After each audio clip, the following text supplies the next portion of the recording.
Thank you to our sponsor, EJ Cards, a small but motivated company specializing in cards. EJ Cards believe passionately in great bargains and excellent service, which is why they commit themselves to give you the best of both. If you're looking for something new, you're in the right place.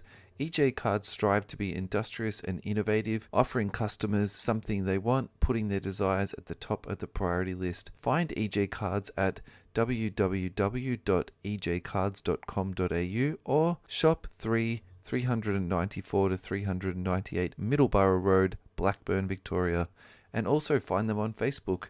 Thank you very much, EJ Cards, for sponsoring us. Welcome, everybody, to episode 39 of the You Can't Comp This NBA podcast. I am your co-host, Russell Gibson, and as always, I'm joined by Adam Amy.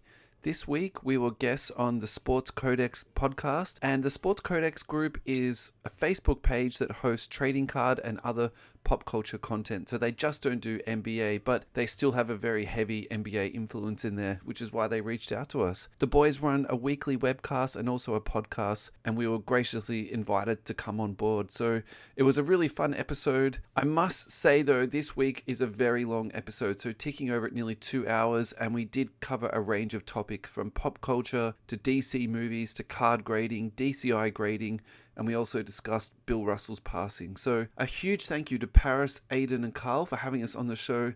We can't wait to collaborate with you guys in the future. So again, thank you so much. Please note this week's episode does have a language warning. So if you're listening with the kids at home, maybe stop this episode, listen to the week before's episode, or even the episode about Raymond Lee and his takeover of one of the Australian card pages, or listen to this episode once the kids are in bed.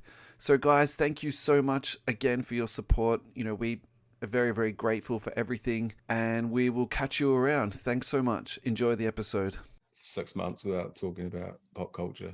That's because isn't that because Marvel have just made a complete train wreck of their universe at the moment? I've been waiting to shit all over all of them for fucking ages. I think you found the right guy to do it. You should talk pop culture tonight with Ad. He loves it. I'll rage. Don't do that. I'll...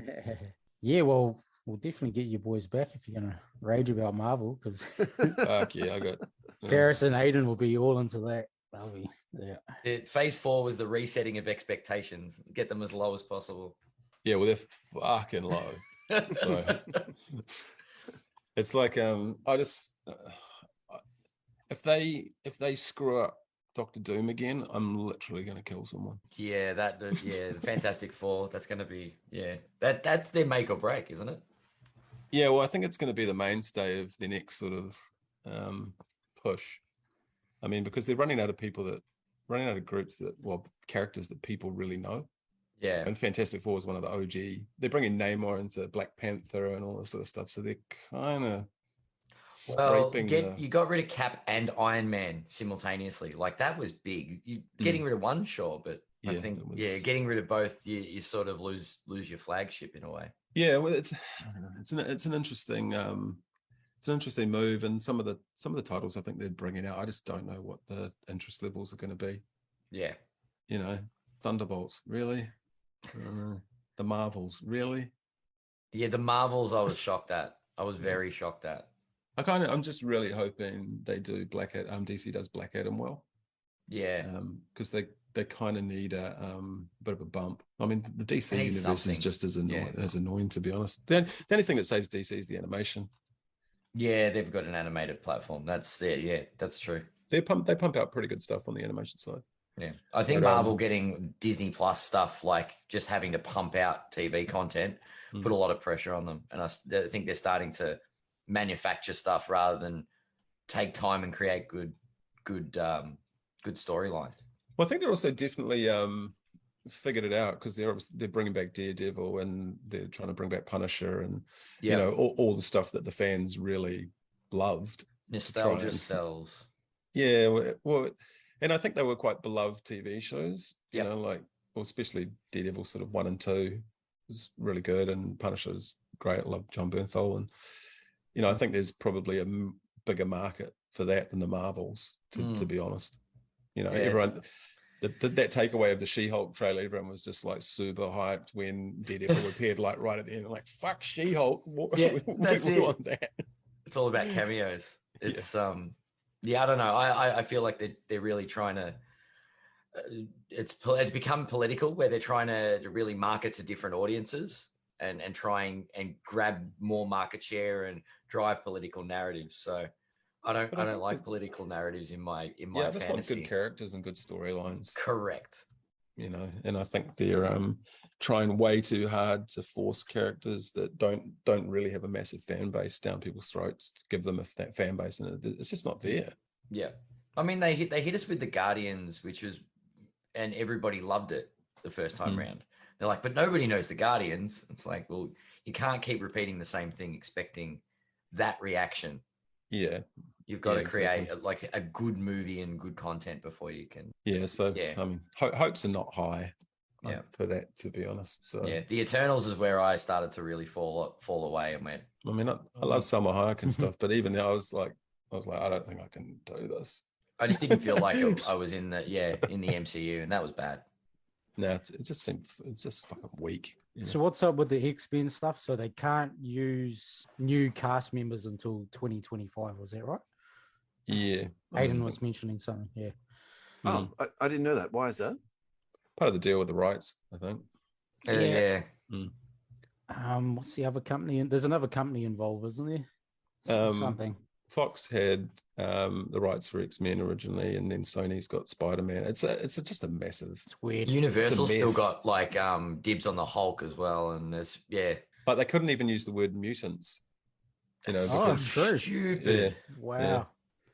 So it's it's a lot of sort of pissing contest or whatever. But I'm waiting for Russell to fall asleep right now. I just don't like the fact that there's like 3 versions of the Joker and stuff on the DC. Like they always pocket universes of stuff, and maybe that works for DC though. Maybe one-shot stories is the only stability they can get is instability. Yeah, when they said they were going to maybe put Lady Gaga in the next Joker with youcantcompthis, I was just like, what the fuck is going on here? Yeah, exactly right. It's like they had one good thing. They had one thing, and they just like let's ruin it. Let's bleed it dry and ruin it. Let's put everyone off it. Why not? All right, should we get onto cards and shit? Yeah. Supposed to be better, we'll get like about 3 hours and then go. So then basketball cards. Russell's asleep. I'm like, where's he gone? Yeah. No, thanks guys for coming to join in the chat. Like, Adam and Russell from YouCan'tCompthis podcast. Thanks for jumping on. Thank you for having us. Yeah, we're honored, honestly. Yeah, this is a lot of fun. Yeah, these are always really good. The guests love it coming on here, just yarning cards and talking hoops and a bit of pop culture as we were just then. So yeah, perfect.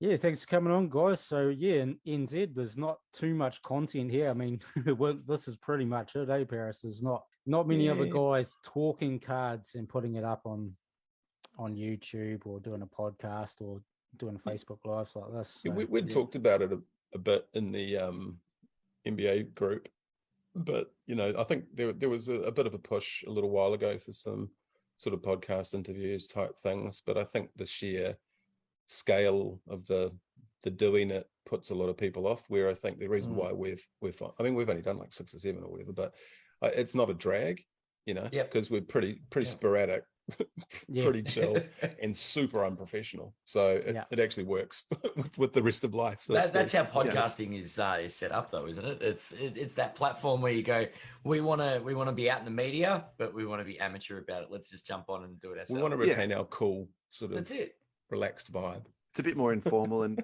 it's very accessible too these days. Like really, if you think about setting up a podcast, the actual initial outlay is, you could do it for less than $50 if you really wanted to. So it does make it accessible for a lot more people. And there's so many shows out there actually at the moment too, that if there's some small niche topic that you do want to investigate or deep dive into, if you did, a 10-minute search, you'd be able to come up with something.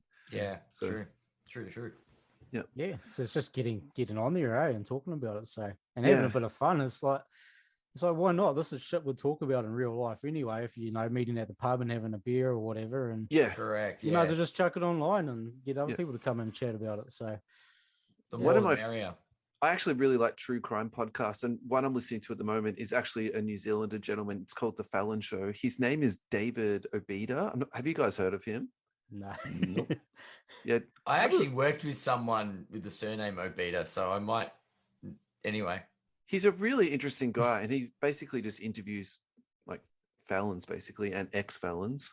yeah. And I think his sort of Is perspective he getting tips? Oh, no. Oh, I think actually he's slowly the opposite. building up the master plan. That's No, it. well, actually, he's reformed now. So he's done his time. He's been actually deported back to New Zealand, but now he's found Jesus, and he's all about basically getting his life back It's on the perfect track. alibi, really. He's smart. Wow. Yeah, There'd interesting be some stories. there'd be some cool stories for sure. And The perfect crime. Yeah. Just another world that he's sort of lived in, basically. Like it's just unbelievable. Sorry, yeah. I That's totally all right, mate. segued you there. I was going to say we do have a habit on our show of segueing a lot. And That's Russell, segue one. Russell's got a taste for it, and he can't stop now. He'll fit right in. It's great. We're full of tangents and stuff. Yeah. Oh, this is great. Yes, no worries. Cards, guys. Talk about Russell, Adam. You guys choose who you want to go first. Tell us how you got into cards, and we'll eventually get to how you got into the podcast. But yeah, go back to your origin story. Way back when. I'll take this one. Basically, when I'm trying to remember, I was around about 11 or 12 years old. A sort of sports cards became a thing, and I used to collect footy cards when I was at primary school. But as I ventured into the early days of high school, we moved from footy cards to basketball, and that's at the top, like early 90s. We're talking up the 92, 93 Upper Deck set, like the iconic card. But none of the kids at school knew where to get Jordan cards from. And I knew where the locals, like where the sports card store was in the city. So I would go in and I would buy out as many Jordans as I could, generally from 50 cents to $1. And I would take them to school and I'll sell them for $2 to $5 each. Early in the flipping game. And I was like in year 7 or 8. Found patient zero. And Upper Deck helped because they just kept printing cards. It was fantastic. Yeah. You printed money. So it was like, oh, this is easy. Good bankroll. And then I suppose it became a little bit more serious after the 90s, or late 90s is when I jumped back into the hobby. A young gentleman by the name of Kobe Bryant was playing basketball and had me hooked back on the game. So I collect Kobe, have done for a very long time, and sort of been in and out over the years, but have always I've been a hardcore Lakers fan since before I collected basketball cards. Right in the stream. Yeah. I was going to say, I'm going to get in trouble now. I've seen who everybody goes for. We're in trouble. We seem to have lost. Oops. We're going through a tunnel. We're in an elevator. Whoops. He's experiencing massive difficulties. Look. I'm experiencing difficulties. We've got Russell Westbrook on our team, so leave me alone. Fair enough. Russell's not going to talk about Westbrook tonight, is he? No, he's still banned. Good. Yeah. Still banned. Definitely. In and out of the hobby. And then, the last sort of, I don't know, was it 2015, 16 is when I sort of really got back into it and sort of been in the hobby ever since. And that's when I sort of discovered box breaking and all this other crazy stuff that had evolved from the days when you went down the shop and bought a box of cards and sort of cracked 30 packs and had some fun. It was buy a box and there's 3 cards in it. And it's so different. I remember, I come back into 2018-ish and jersey cards. What the hell? They're like, there's a bit of the jersey. This is awesome. Yeah. It's just mind blowing stuff. Yeah. It was definitely, it was a completely different world, but it was different, but the same, I guess is what I saw it as. And sort of always had a love of basketball, but the card games always sort of brought me back in. Hey, quickly, just before we go to you, Russell, footy cards, been Melbourne, so that's definitely AFL. Yeah. AFL, correct. Yes, no, not rugby. Yeah. So, who do you guys barrack for? And I'm a Sydney supporter actually, because they used to be based in South Melbourne, which is where I grew up. So they moved there in the 80s, was it? 1981, they were shafted north. That's right, against the wishes of their members. Yeah. But the league thought it was best for league expansion to move them north, and so be it. We're down the track now. Yeah. such a religion in Melbourne, eh? It AFL, is. yeah. It is. If you say you don't follow footy and you live in Melbourne, it's kind of, you get this confused look of like, do you live under a What? rock? What's wrong with you? That said, Yeah. we have been welcoming to other sports now. We've got our rugby. The Storm have been around for a while now, and we're even playing some European football or soccer. Yeah. Nice. Your turn, Russ. I don't like football at all, actually. So I'm the complete weirdo. like anti-Melburnian person. Yeah, yeah. But going back to the basketball card collecting thing, I've actually been asked this question a few times now, so I've had sort of a little bit to think about it, and I wonder actually at the heart of this question is you either collect or you don't collect, and I think in our family we have sort of a very strong sort of stream of people collecting bits and pieces, or like in my grandpa's case, he used to like go to op shops and pick out of those. So wow.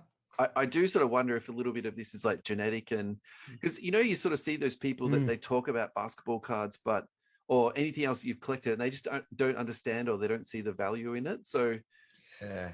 Whereas I've always sort of enjoyed, I collected CDs for a long time, and I always sort of had stuff in my room. But I'd probably say the heart of it for me was I've always really enjoyed basketball. I was just one of those kids that walked around with a basketball in their hand, and every day before school, I played basketball, and every recess I played basketball. That's, just pretty well all I did. So I think for me, probably, collecting was a way for me to, get to basketball, because in Australia, it was very difficult to watch basketball on TV. Yeah. Like it was sort of, that's true.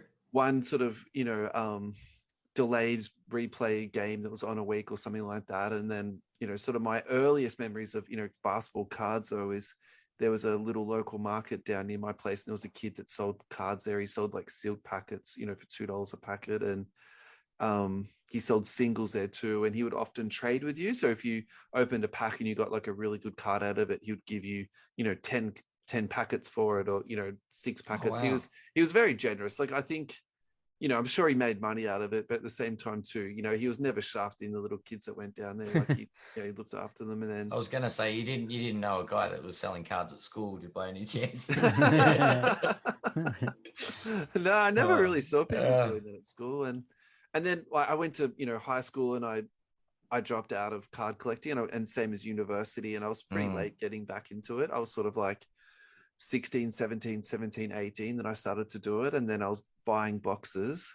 And really how I, got into the position that I'm in now is I bought a sealed case of Donruss, and it was too much for me to open. So I was trying to like flip some of those over. And that's how I sort of stumbled into Facebook groups and stumbled into breaking. And it's all just sort of like just snowballed from there now. And pretty much every waking moment now, I'm just, breaking and sorting out cards, and sorting out my own PC and scouring eBay. And I've just gone on to PWCC, and I think there's a lot of potential on that site too, in terms of just getting some really nice sort of low to medium end stuff. I obviously don't have access to the Premier accounts there. Have you guys had a look on PWCC at the Premier stuff? Parris might have. I have, but I just can't stand that dude that runs it. Brent. Oh, really? His ass. Okay. Yeah. So basically, I used to spend heaps of time on Blowout, and like PWCC went through a real horrendous phase of selling trimmed and altered cards and refusing to take them down from eBay. Oh, okay. Which is where it was called BODA, which was the Blowout Detective Agency, and there was like a group of us that would find serial number, the same card when it was pulled, or other photos of it before it was graded, and do overlays of the card over the one that's in the grading slabs to show where it had been cut, or it used to be an 8 and then it turns up as a PSA 10. Yeah, right. Yeah. And people are like, no. So there's trackers of like, Durant rookie cards, Curry rookie cards, anything that's serial numbered or has really distinct autos. Most of those guys, we were going through it pretty hard out. And it got to the point where there was enough pressure on PWCC that they started taking things down. But that Brent dude literally said, images are not proof. And we were like, well, I don't know what the fuck else you want. What's proof then? Yeah. So it was interesting, because they'd become very, very high value cards. So there was a lot of money on the line. But I mean, the thing is, if you're turning an 8 to a 10 and someone's getting ripped off somewhere, you know. Yep. So Yep. yeah, I don't know. I think I'm probably, I don't know if I necessarily get over that, but That's fine. no, it's just kind of scummy, you know. Yeah. Yeah. No, yeah. But I think No. you're right. Just to go back to what you're saying before around the collecting's kind of in the veins and all that. So my dad was actually an antique dealer. Yeah. So he got me, you know, we were always around. We had really nice things, but multiples of them. So it was like collections. So I think I always sort of found value in having an array of things, you know, that are kind of the same.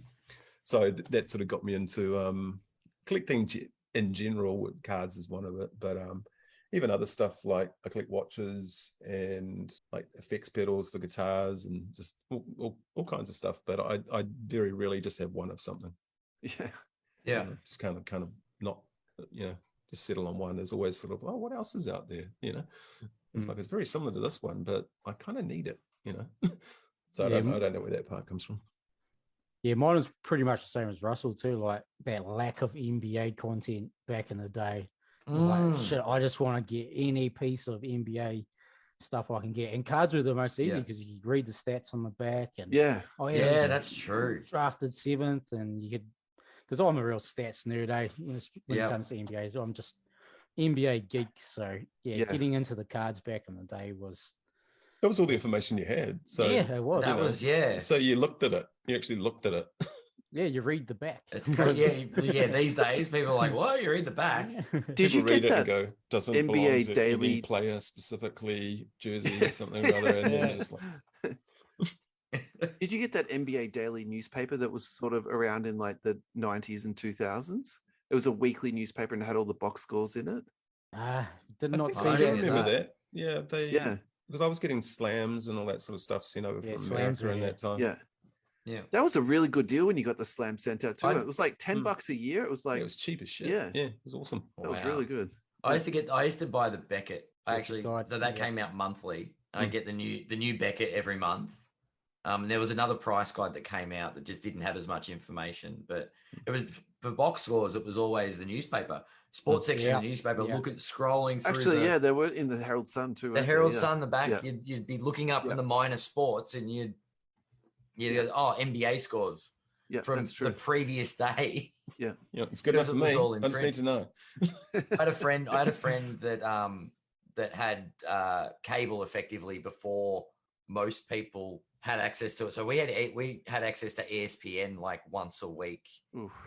Yeah, it was. Yeah, we'd go around Kings of the Castle. Well, funnily enough, he's now a Celtics fan. Ooh, and Lakers. Well, but that was it. He was obsessed with Larry Bird, and I wanted to be the next Magic Johnson. And it was until we got to high school, and it was like, haha, your player's HIV positive. I'm like, okay, well. I actually got a letter published into Beckett. Nice. The magazine. Yeah. Actually, I had the original copy of it, but I don't know what happened to it. And then I was talking to the Pippin collector, Slobby the Great, Australian dude who had a real amazing Pippin collection. And he remembered it because it was about a Pippin card. Yeah. And so he actually had the magazine and scanned it and sent it to me. Like literally scanned it, not even a photo. And it was like back then. Wow. Because I'd got I've still got it, like a 96, 97 autographics, but it's black, and it's when there was only blue ones floating around, like bright blue, and it was pulled in the store, and I traded for it when it got pulled, and it's dead black. And so I'd sent that in with the photos in question saying, I know you said there's only blue ones, but what's up with this one? What's this? It doesn't look blue to me. Yeah. But the funny thing is, I'm pretty sure it was printed in black and white. So it was like kind of like, it's like here's a photo. It's black. They look could the have been same. pink for you. Yeah. Pretty funny. Russell, who do you support in the NBA? I'm a bit of an atheist actually when it comes to teams, because again, it was just very tricky for me to, pick up stuff. And once I got league, actually I had Pontel. Did you hear about that? Did you hear what that was? Nope. It was a DVD subscription service, and then each week you would email them what game that you wanted, and they'll literally like burn it onto a, those like old DVD burners used to have. I've actually got five Pontel discs. Yeah, they're a company in able to Europe, buy and them. then Yeah. I used to just post them out. So I used to try and like watch each team, over the season, and so I would just try and pick the best game of the week, and then they would post it out to us. So yeah, and when I got League Pass, I didn't need Pontel anymore. Yeah. And then I've sort of still stayed in that same vein. I try and watch every team each season, and then obviously you sort of have teams that you enjoy watching more. Like the Hornets have been really good the last couple of years, and going back a few years, I was pretty much just watching Warriors exclusively. And I do have a soft spot for the Kings. So I probably watch, in terms of non-good games, like probably more Kings than any other team. But that'd be tough. I think they'll be all right this year. I think they should be okay. And look, actually, the Magic have been sneaky good the last couple of years too. I think they've got a lot of sort of fun young pieces. Yeah, they'll be fun this year. Yeah, I like that sort of stuff. And even Detroit was like good down the back end of this year. Like watching Cade, I think that guy's good. Cade. Yeah, he's got I think a lot of talent. Yeah, Carl's the Pistons guy. Oh, are you really? Okay.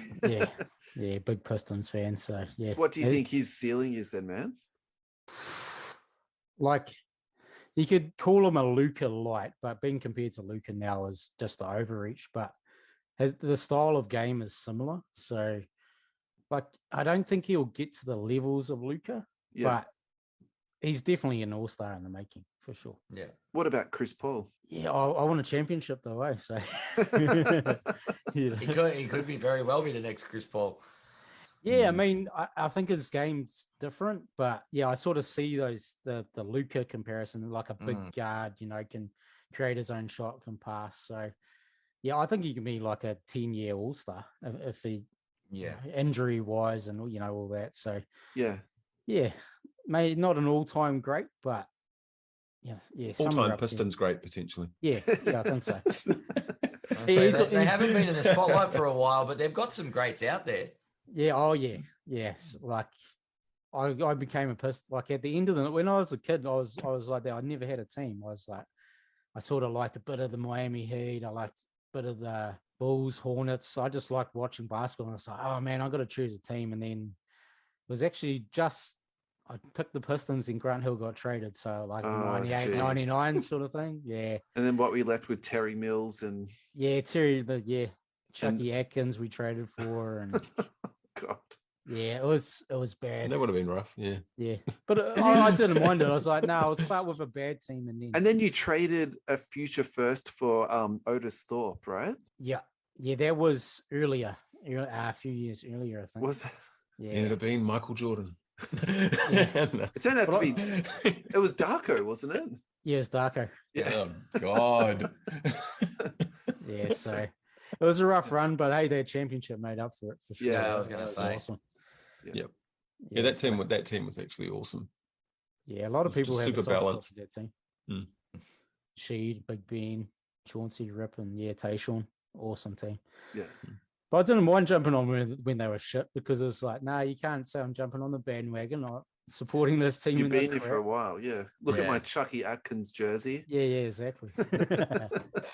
So yeah, it's a good team to root for. I like being the underdog. It's all good.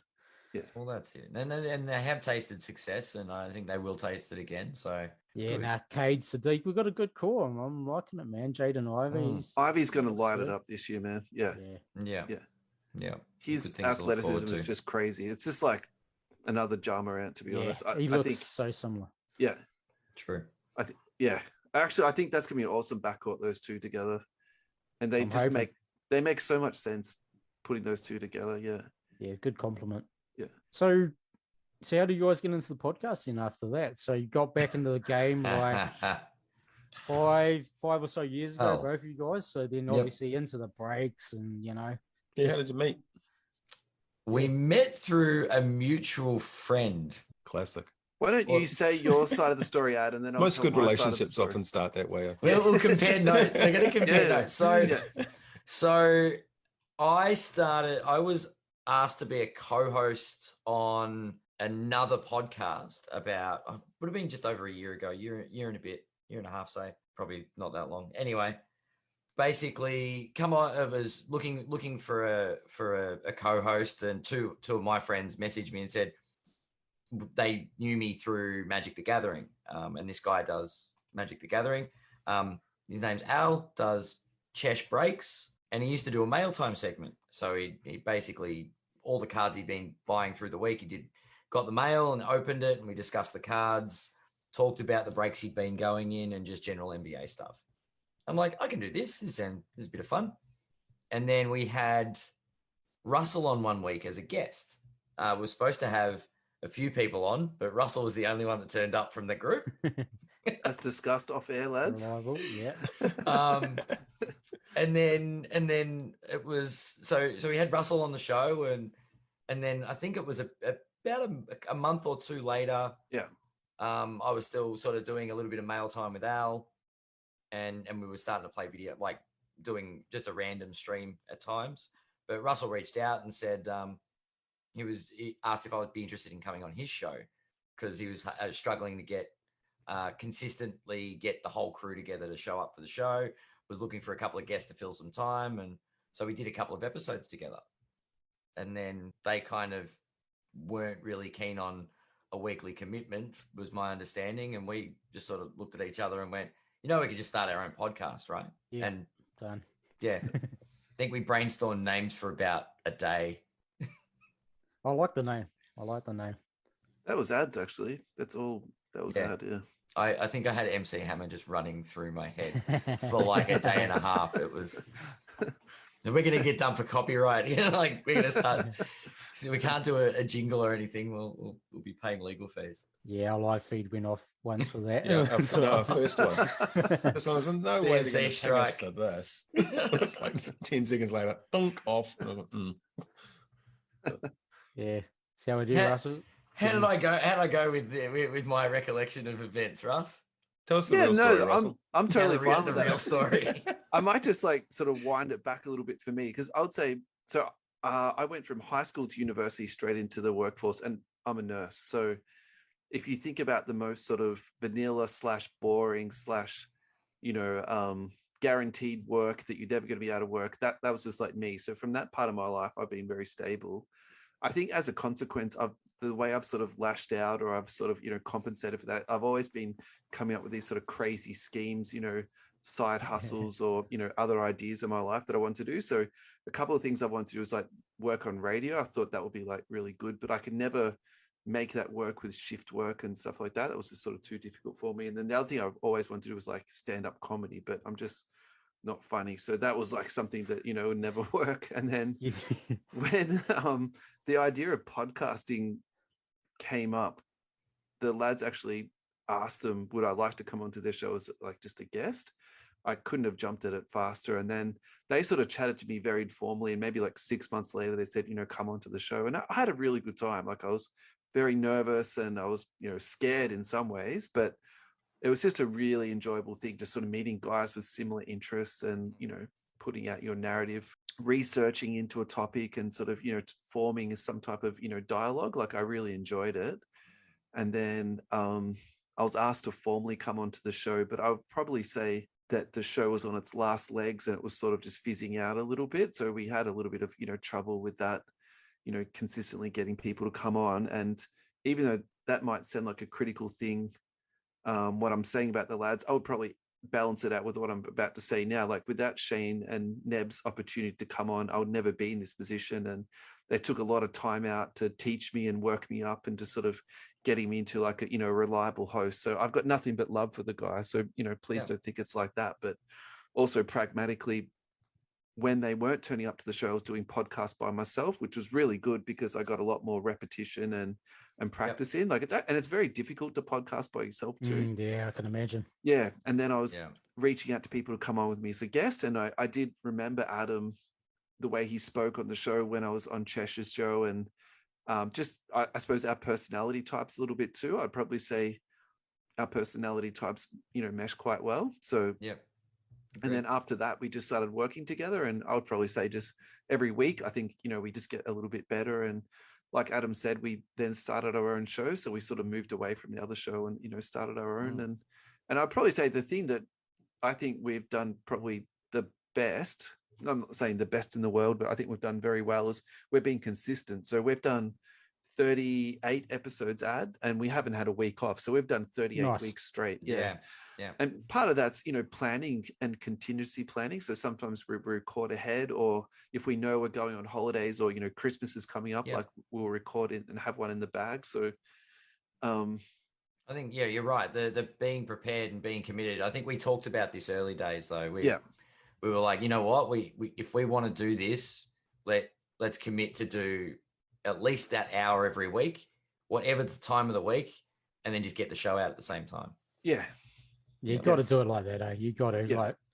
Yeah, we're just teammates. So like, if one's down, the other's there to back up. Yeah.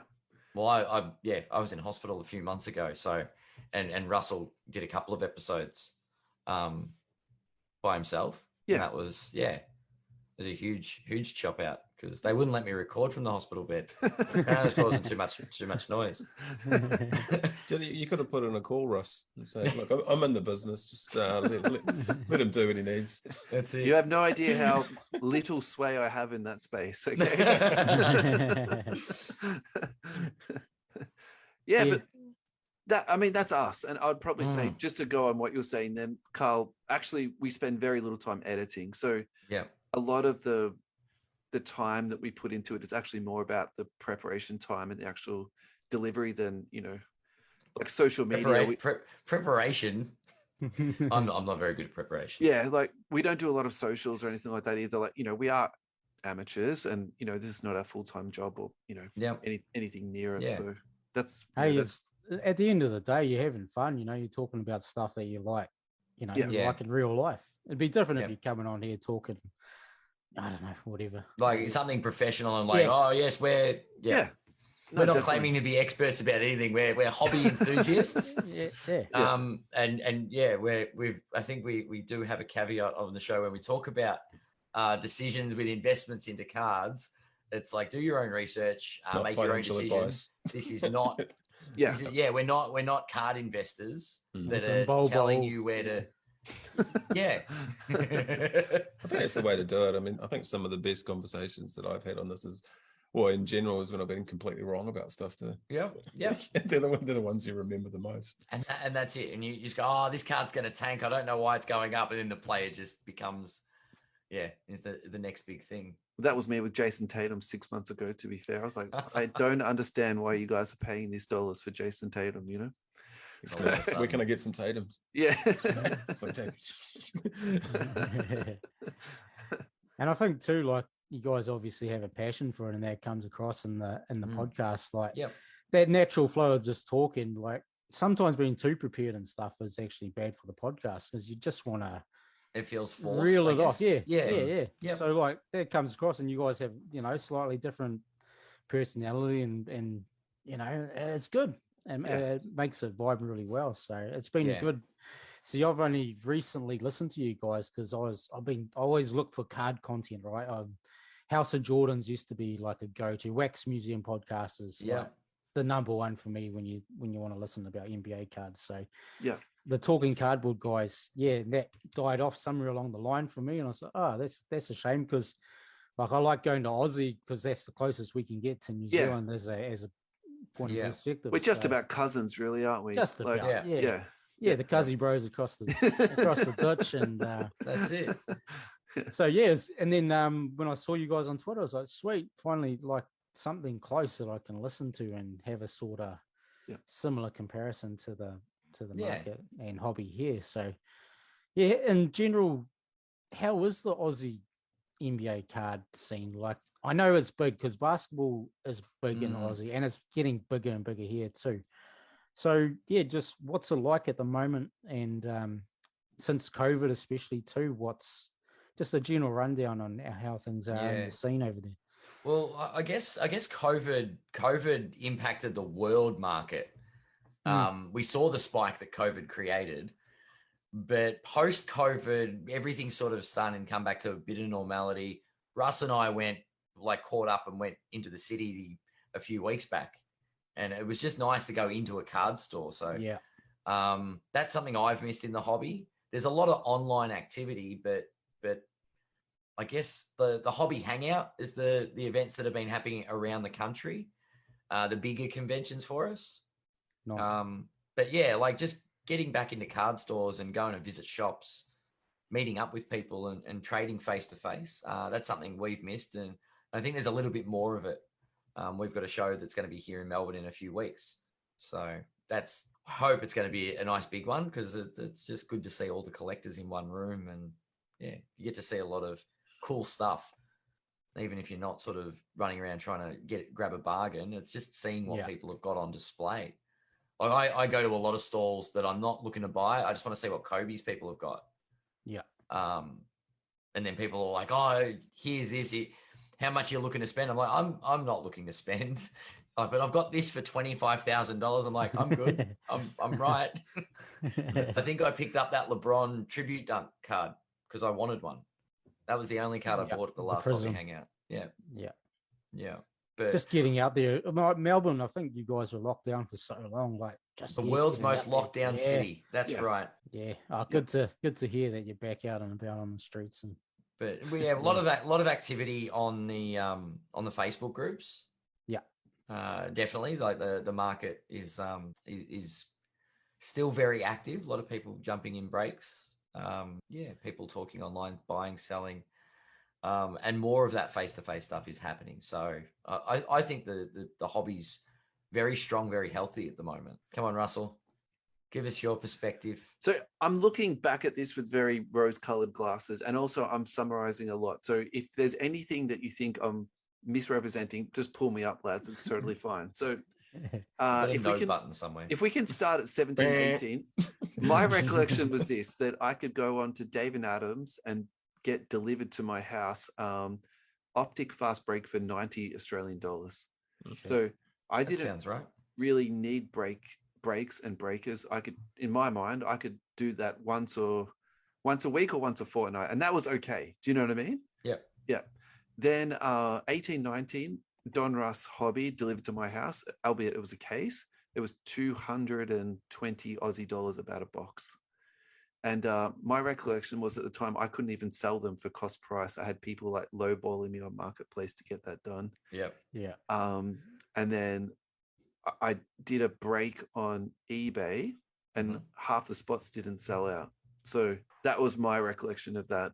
And then I was then brought into a Facebook group after that. The guy who ran the page, he saw the break and he invited me to come in. So that was, I'm summarizing a lot of information, and I'm also leaving out some key details, but that's the crux of that.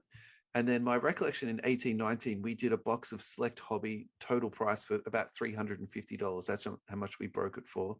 And we got 2 Lucas out of it, and 2 of them were numbered. So in terms of a break and like break return, that's what it was like, back then. The year after that was Zion, and I remember that prices had pretty much doubled or tripled since then. And it was almost like we had a waiting list. So the breaks would fill up. Yeah. And then I had like a next in line group. So if people, for whatever reason didn't pay or whatever, there was always like guys hanging around. And then after that, that was LaMelo rookie year. And that's when the lockdown was. And then it just went absolutely like nuts, just crazy, Yeah. I probably wasn't breaking as much as I should have been during that time, because in the first lockdown, I think I was enjoying spending time with my family. And then we had a very young child. Juju, I think, was less than 1 at that stage, or 1 and a bit. So, I was a first-time dad, so it's a bit more time-consuming. And then by the time I got down to lockdown 3 or lockdown 4, because we had 6 lockdowns. Wow. I pretty much just made the decision, like for my mental health, I was just like, I'm breaking every day. Like I don't care what the kids are doing. I was just like, look, I'm just breaking. Yeah. And so, and then by that stage we had a second child too. And look, I love my kids, don't get me wrong, but we'd been locked up for a very long time by this stage. And it was like, that was probably the best thing I could do with my life at that point, So I think there was that part of it.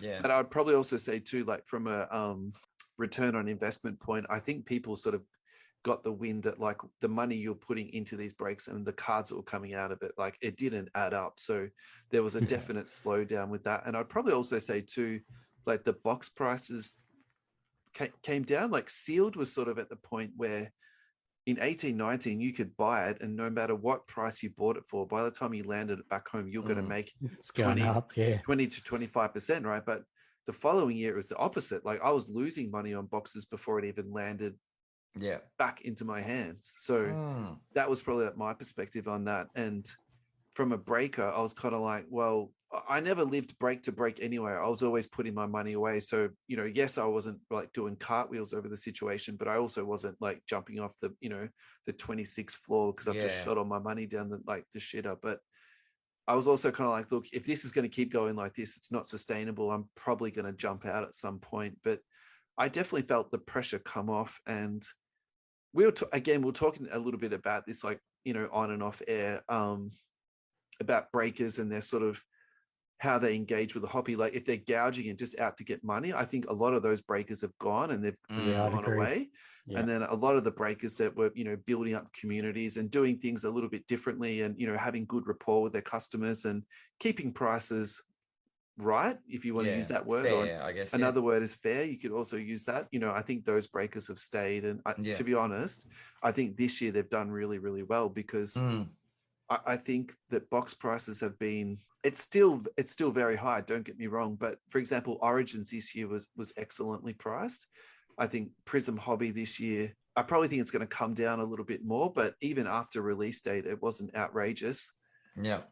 And in terms of, you know, fill times, this year I've been filling breaks a lot quicker than the last, you know, 12 to sort of 14 months. So from my end, I think the hobby's in a really good spot at the moment. I think prices have stabilized. I think the people who are in it are probably, they understand the hobby a little bit more. I think they're sort of, you know, 12 months more experienced and can probably pick their spots a little bit more. And then from my personal point of view, in terms of like me building my own PC and buying and selling, I think buying is really where it's at the moment. I think there's a lot of really good value to be had, particularly with singles. And then in auctions, I think you can do really well too. So I was just talking about PWCC before, and I think maybe the reason why that does pretty well is because it's not as easy to log into as, say, eBay to get into. And I was about to make the joke about the Premier auction. So I think the minimum you need for that is about 200K to get into it. And unfortunately, my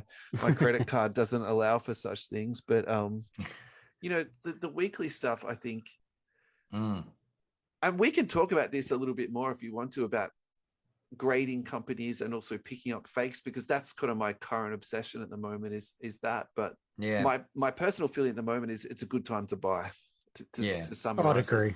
I think it's a buyer's market. We've also gone, because it's an interesting time that you mentioned, because I took the beginning of COVID spike, that 1920 releases, I was out for a little bit. I was like, you know what, I'm going to take a break from cards. I think I'm buying way too much. I need to slow down.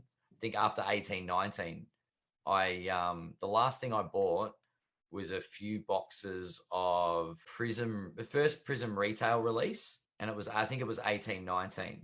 So I had a couple of Lucas. Luca, yeah. But I was getting those for it would have been like, so cheap. It was $70 or $80 a box. Like it was bugger all. Like I think it was $60 a box. I bought 5 boxes for $300. But you need to tell them too that you own like a hobby store. So that's I got them at wholesale price with a slight with employee discount. So rather than the actual, it's a slightly artificial price. But no, well, the retail, don't let the truth get in the way. People were selling them for on at that time. They were selling them for $80-$90. Yeah, that's how much a box was, because you could buy heaps of it, because the distributor wasn't out of stock completely all the time, and there was no wait list. I disappeared for 18 months from the hobby. All of a sudden, and the thing with breakers, I don't know if you noticed this, Russ, because of the timing, but when I was buying in 15-16 and 16-17, the amount of money I would pay for a case break is what I was now paying for a box break. Yeah. So I was actually, it was like, oh, I'm going to spend $120 on a spot because it's a case break. But it was like, it's a case of Select, a case of Prism, a case of That doesn't happen anymore. Man, I would have 10 spots at that price. Do you know what I Tasty, mean? Delicious. Yeah. You know what I mean? But like the amount that you would pay for an NT box break, I was paying for an NT case break. Yeah. I think I didn't believe the prices when I came back. Do you guys how big an impact do you think Jar and Zion made before that launch, even like to make the hobby bigger from COVID and the lockdown? But that jump from Jar and Zion, that hype around that draft class, started that push. I think before. Well, people started putting boxes away, didn't they? Yeah, and that's people were buying boxes to invest because Zion was the next LeBron, right? Yeah, He built like a tank. Yeah, we'd seen like 4 years of high school footage and him dunking in gyms and stuff. Just destroying people. But now we've seen a bunch of off-season footage of him doing it. Yeah, I was going to say, Parris, I agree with that, man. It came off the Luka year, and they just used it as a springboard because I mean, you couldn't go onto NBA.com or ESPN, and there wasn't some fucking article about Zion Williamson being God coming to Earth and all that sort of stuff. They were banking on, because there'd been until that he hurt his crossover, foot. with Bird and Magic to Jordan, Jordan to Kobe and Bron at the same time, but there wasn't that next guy after Bron, and they were really, the league was looking for that sort of next person. Yeah, and they kind of try every year to springboard someone into just low key. It was Steph, by the way, and they definitely wanted him to be, it turned out to be Steph for sure. It is, yeah, that guy is definitely. But Steph.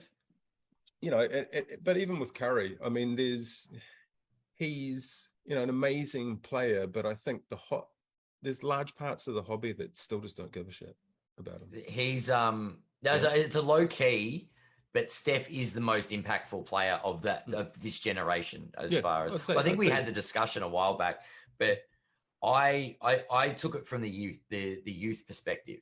So I used to, part of my history, and I didn't mention it earlier, is I used to had a little stand at the local basketball stadium, and I would just sell cards, flip cards, and it was just base cards for kids because I wanted that kid, like the young kids, the kids that are 8 years old to 15 years old, to have that same experience that I did as a child and opening packs, or do you know what I mean?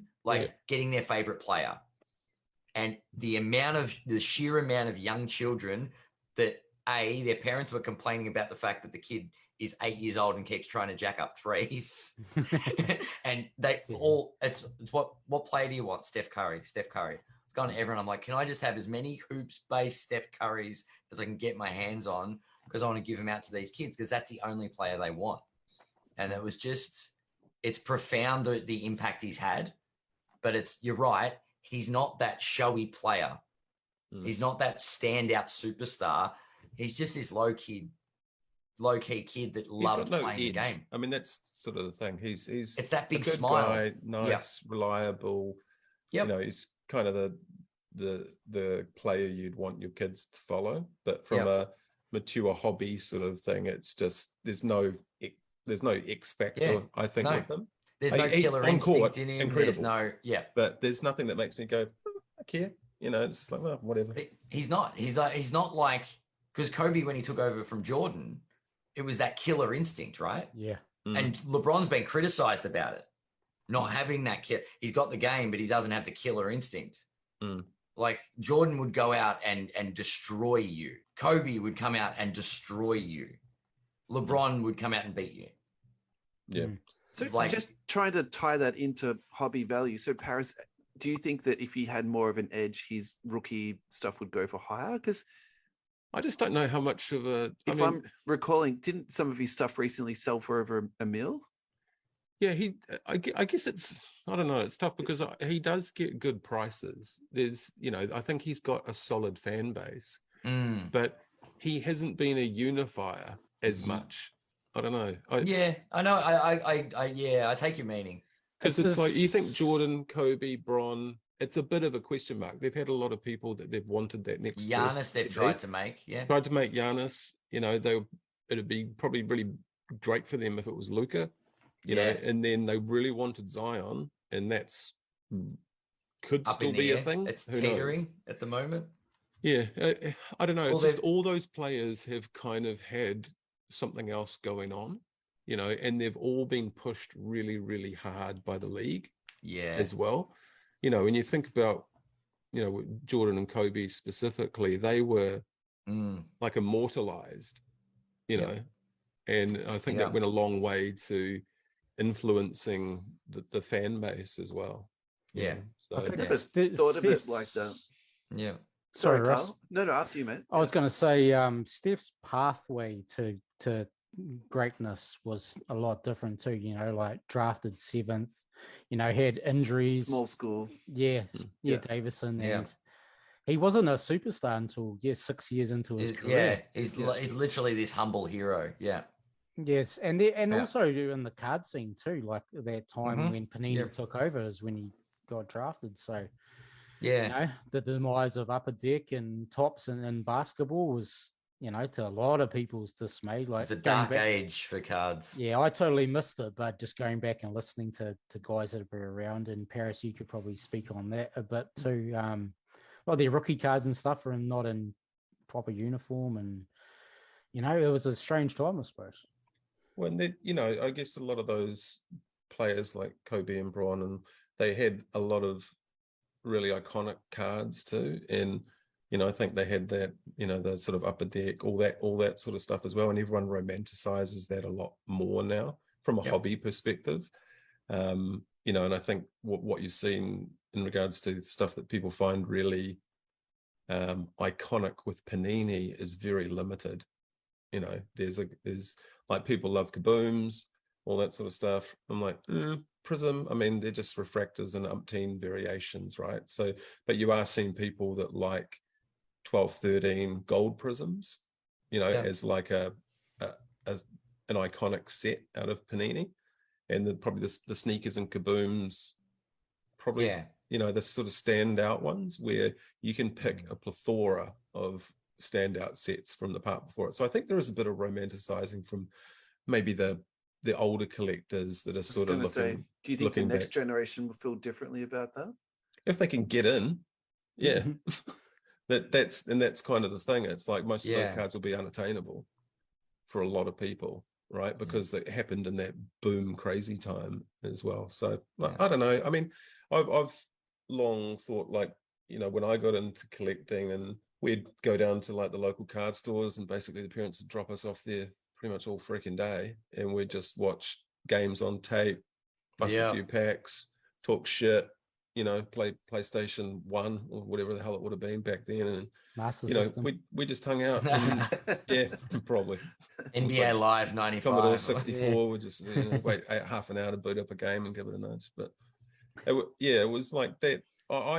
That's the part of the hobby that I sort of miss the most, and I think we talked about that a little bit before. And we've sort of seen some of the groups here trying to do a little bit more of the in-person side of things, which is good, because I think that's what, just feeling like you're in a community, connected, as opposed to the groups are all good, and I think they play a role, but the love of it comes from talking about it and meeting people and meeting other collectors, and for sure.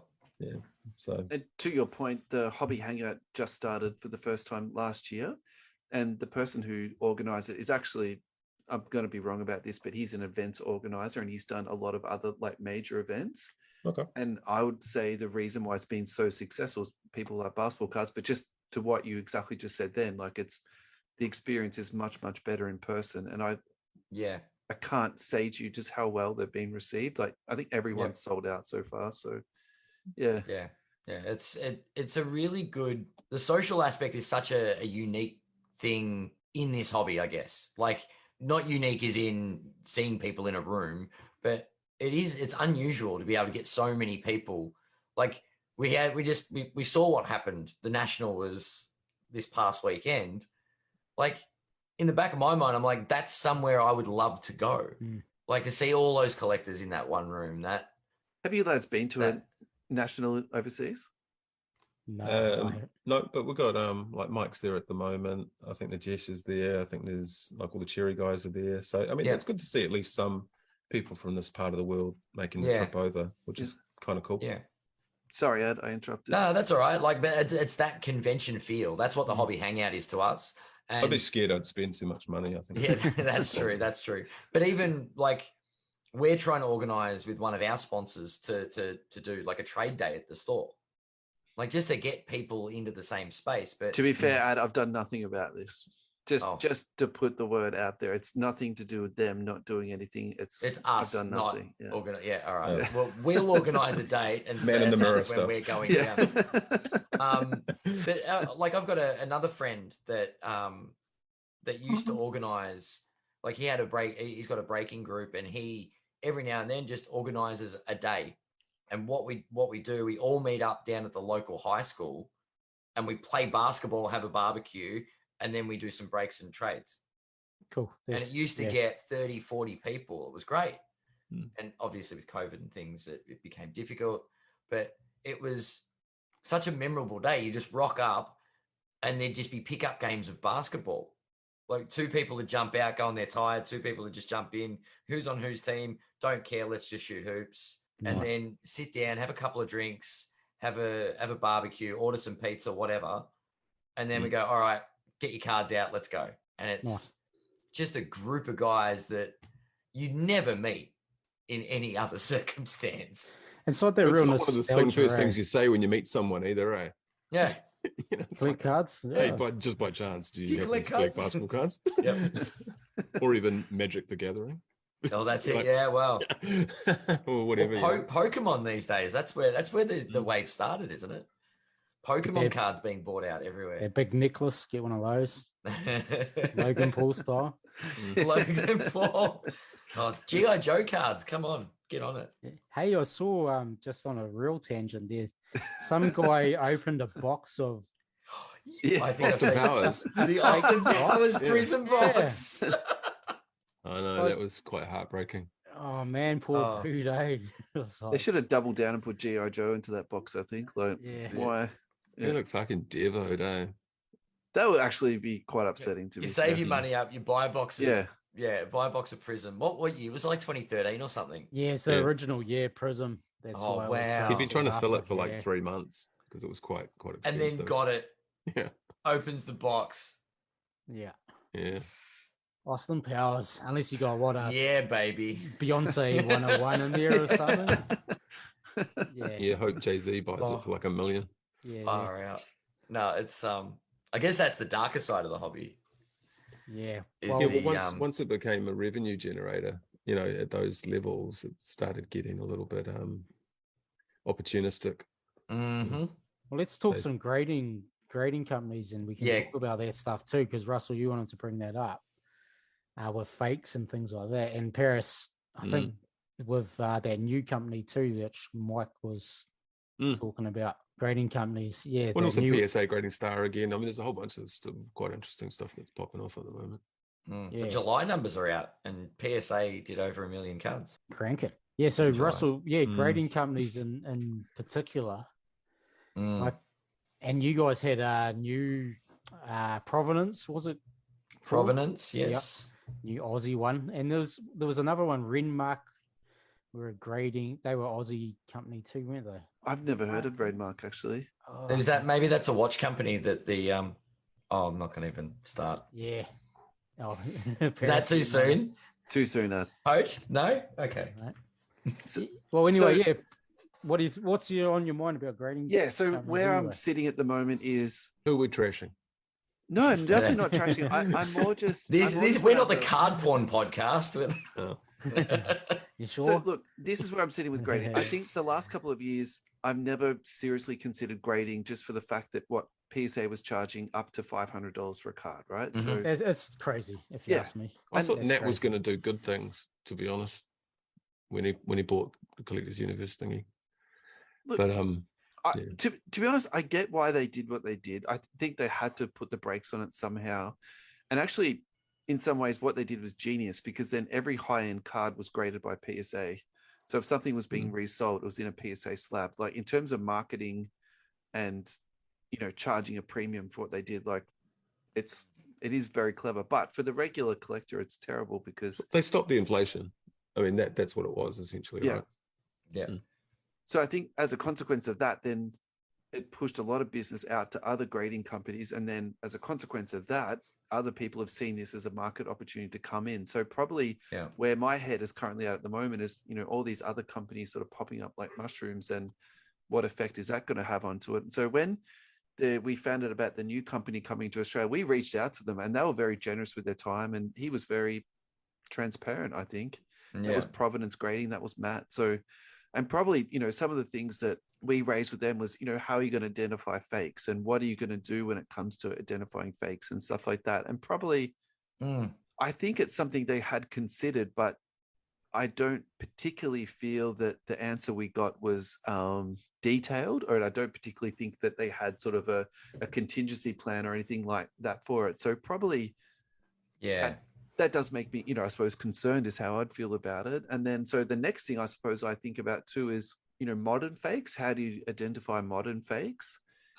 And then what companies do you think is worth grading with at the moment too? Like, do you just say the only company I want to grade with is PSA and the rest of them are no good? Or do you say, sometimes this company is good for that? Or, so that's what I'd like to discuss today. And Parris, I'd definitely love to hear. I mean, look, I've actually only just submitted the first 5 cards for grading in my life. I bought about 150 in lockdown, but me actually doing it myself. Yeah. And that's going through BGS, mostly because Mike dropped them off at the National. But I mean, why did you choose BGS over PSA? Price, essentially. So because he got like flat rate, sort of regardless of what the value of the card is. But PSA dropped down their fee for the Nationals. You didn't think about jumping on that?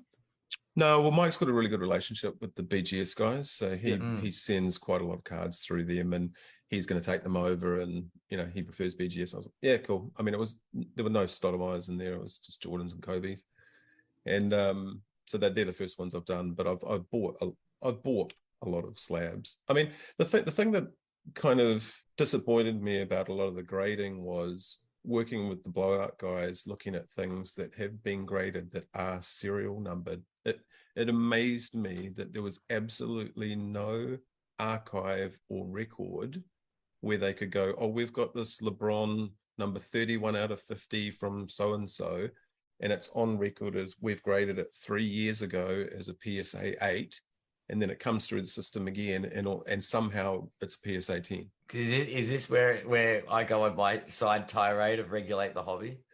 Well, I think that no, but I possibly, because what I'm saying is if they're offering a service, right, and a lot of us probably work in service industries and all that sort of stuff, your reputation is utterly important, and it was absolutely mind-boggling to me that these companies could not detect that we've graded this before, and we knocked it down for corners or whatever it was, and now it's got super crisp corners. I mean, I was just like, what the hell is going on there? How do you do that? The same company, like you understand if BGS don't have a database of all the PSA graded cards, right? But this is a PSA 8 coming back through the chain and coming serial out number too, like serial number. Like how easy is it for you? And then grading swapped out patches, and I don't know. It's I know just sometimes by the sheer volume of work, if you extrapolate the work pressures that you have maybe in your own jobs into other industries, sometimes corners get cut and people do crazy things and all that sort of stuff. But I mean, what that means is you can multiply the amount of money that people pay for that card just by not having good processes and systems. Because if you're talking about a really collectible card that goes from an 8 to a 10, you're talking about 15 times multipliers depending on the card. Yeah, correct. And someone has to pay the price for that. And I think that's where the thing that Nat brought in, saying, look, if you can prove that it's a fake or trimmed or whatever, we'll refund the cost of the card and the sale and all that sort of stuff. We're sort of a bit more guarantee around it.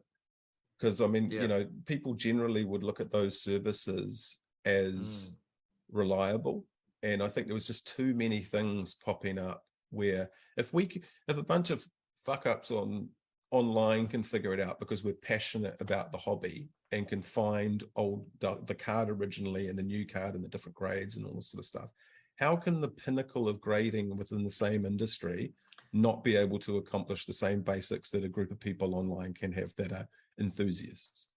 Correct. And that was like, well, in normal business, those businesses go out of business. They don't last because the customers leave. But we're the ones sort of going, well, I don't know if you look at these two things. It's the same, but not the same. And, there was a lot of that going on. So that put me off grading for a long time. And also because I've got so many cards that I would want to grade that if I started, it would just be exceptionally painful. Yeah. And expensive. And I don't want them to go overseas. They live in my security deposit box downtown, staring into the dark. So did they explain to you why there wasn't a process in place for that?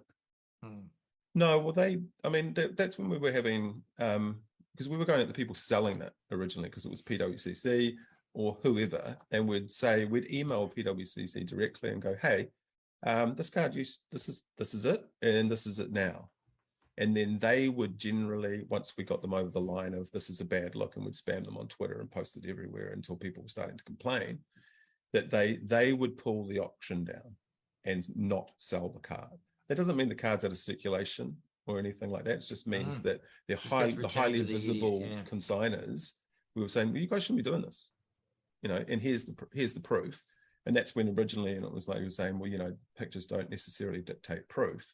And I was like, well, what else do you need? Because it's sort of hard when like PSA is like the main grading company in the hobby, because it's like you compare it to like a gas company or something like BP. Like BP, they just poisoned a ton of dolphins by an oil spill, but everyone's still going to rock up to fill up a BP because that's the place you go to fill your car up. You're not going to go. It's convenient. Yeah, it's the closest one. So like, what can I do about it? Yeah, exactly. Like there might be a neighbor down the road selling some gas out of a shed. Oh, I've got this new gas company, but you're not going to trust them. So even though they make those fuck ups and have those bad parts to their business, it's just so like because their brand is there, they've nailed the branding. Yeah. So well, PSA is so it's not just that they're slightly ahead in their market share. Like looking at the sheer volume of cards that are going through PSA at the moment. Who was second in the month's numbers at?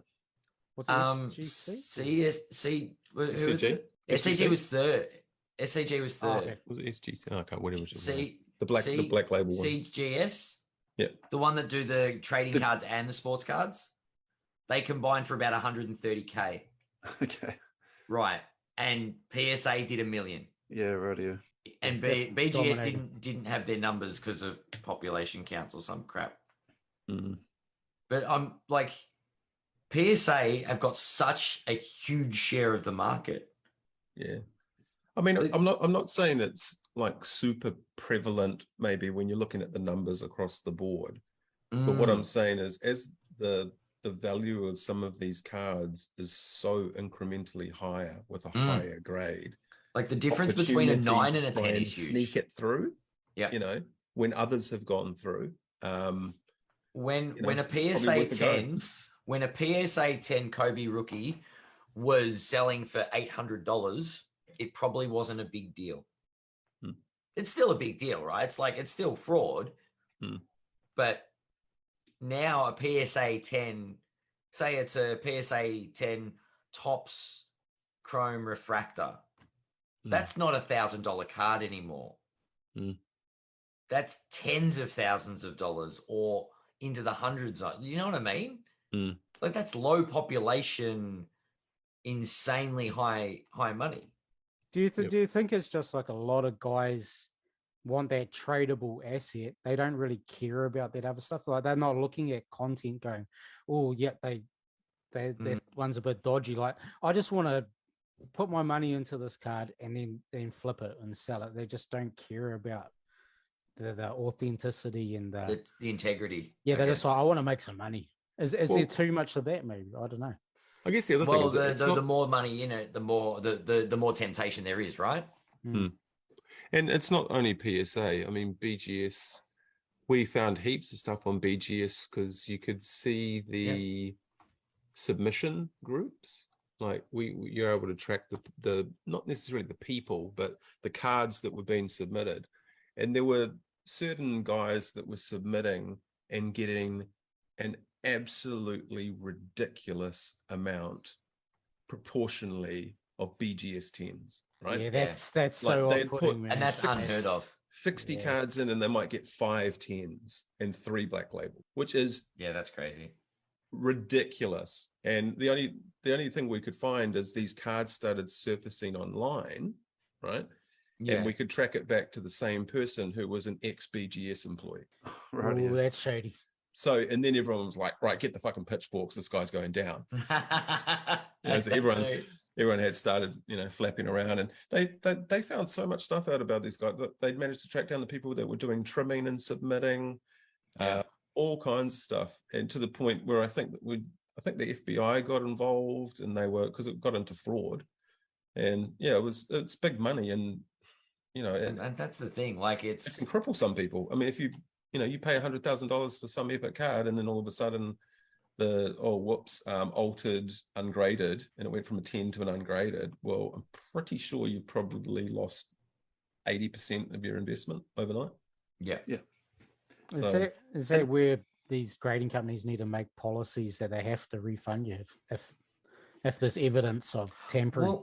That is the current stance though with PSA, and I probably would say that's where they're leading forward in the most positive way, and actually I think that also holds them to account that they do this dodgy stuff. There's actually, something to come back. But hey, Carl, just to answer your previous point before about people saying, they don't care, it's also too that the flipping point from BGS to PSA is probably about double to triple at the moment. So in terms of, comps and, moving that forward in the market, like, in some ways you're actually better off buying cards SGC, BGS, sending them to PSA, seeing if you can cross them over, and then reflipping them again. Like that's also like the numbers game plays that out. So I think that a BGS also 9.5 might come back a PSA 10. Yeah, then you can double your money. Like there's nothing against people from doing that in the current system. So but that's genuine. Do you know what I mean? Like you're taking an actual card and you're submitting it.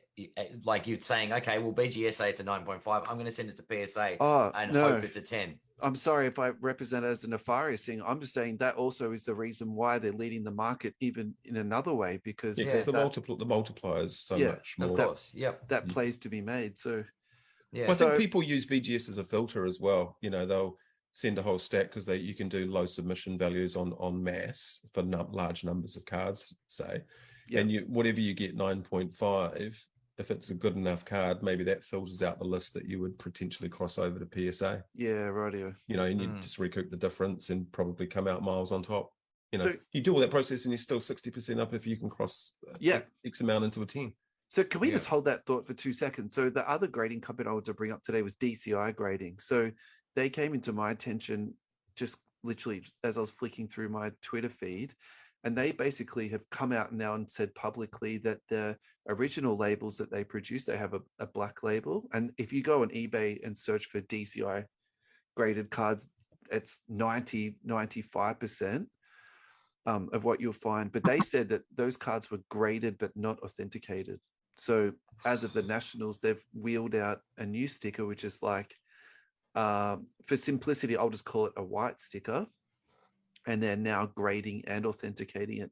Going through their website, they represent themselves as authenticators and graders. But I think this is what's really sticking in my head. And this is taking me back a little bit to what Providence is. And also, if we can loop this, full circle back to PSA, the grading cost of what they're charging, that they offer a sliding scale between $15 and $200 something dollars. I think what people would use that company for is exactly what you were just saying then, Parris. You send them in, you get like an initial grade back for $15, and then you would, flip it off to PSA. But, I suppose, again, my concern, and I would also put this concern forward as a lack of knowledge. And I think I rely on the experts to give me this knowledge. I couldn't tell you what a fake card would look like. How I protect myself, and whether this is prejudice or whether this is just being sensible, I don't buy a lot of stuff out of China because particularly raw stuff, I couldn't actually tell you what a fake card, looks like. Well, for example, one of the guys, and I think it was the NBA group here, he was like, I'm looking for star 86 Jordans. And Yeah, he's saw like, that. I want raw card. I want them raw. And straight away clicked to my mind, man, like, I know this is a heavily faked card. You don't want to. Well, heavily reprinted by the actual manufacturer as well. They Yes. reprinted them like 2 or 3 years afterwards as well. So they were.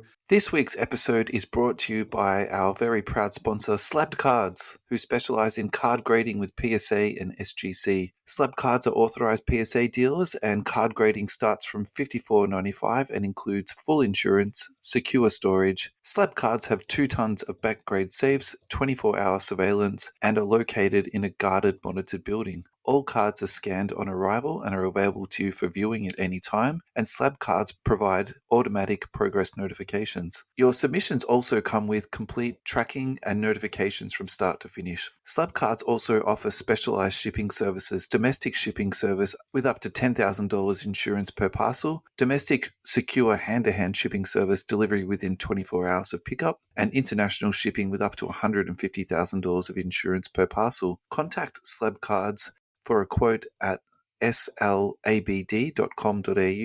That's slabd.com.au. And also find them at 60 Weymount Street in Adelaide. Thanks very much for supporting us, Slab Cards. They're not fake. There was like 2 print runs because the guy that owned the company was trying to cash in. Yeah. And it was, so what determines one that was printed 3 years earlier when they're from Exactly the the same same. printing presses from the same manufacturer, Yeah. Same card stock. just 3 years apart? How would you even know? So that comes back to me. Authenticity is the number one. Well, definitely for me, I think it should be the number one thing. Yeah. Like if that DCI company did not state that they're not, if they state that they're authenticators, then didn't authenticate cards. That's, to me, Yeah. What did they claim they bad. were in the beginning? A grader. No, I couldn't tell you what their website said a couple of years ago, honestly. Yeah. And to be honest, these guys haven't even been in my radar for very long at all. But it's Probably haven't been it's in just, operation for very long. it's just very. I think for me, it's just very topical, and it's just it's another example of these sort of companies popping up, and then what is the impact for the collector? And I suppose that's what I'm really thinking about too, because I think particularly for me, if I'm buying high end, I actually prefer to buy it graded because it gives me that peace of mind. Even if I'm buying PSA 8 or a BGS 8 or 8.5, like that matters to me probably less than buying something raw that could be fake, if that makes sense. So I get that. Yeah. I don't really. At least you can always sell it. Yeah. Potentially, right? Yeah. As a collector, I don't really care. If I'm getting a PSA 9, like 5 times cheap or whatever, 8 times cheaper than a 10, I'm going to buy a 9. I feel really good about that collection. too, man. I'm not going to lie to you. It's a good feeling, isn't it? Getting it like super cheap for a 10. Yeah. Always buy the card. Not the grade. Buy the card. Sometimes I buy a grade. I'm not going to lie. Hey, if it's a good deal, go for it. Oh, well, we talked about we've talked about values and price points. Different people have different like buy-in points that they can invest in. Like we have people like write in and say, "What's your best advice for buying a LeBron?" I was like, "Well, how much money have you got?" Yeah. If you can afford a PSA 10, go for the tops or the tops chrome. If your budget is a little less than that, then look at PSA 8, BGS 9.5. Like it really depends what money you're prepared to spend. And yeah, it's interesting. I think that's another beautiful thing about the hobby, though. You know what I mean? Like there are price points for everybody. Yeah, exactly. Like I love still collecting base sets, and that's my old school as a kid. I'm a set collector, so. But I also PC guys, and I like collecting all sorts of stuff. Inserts, base sets.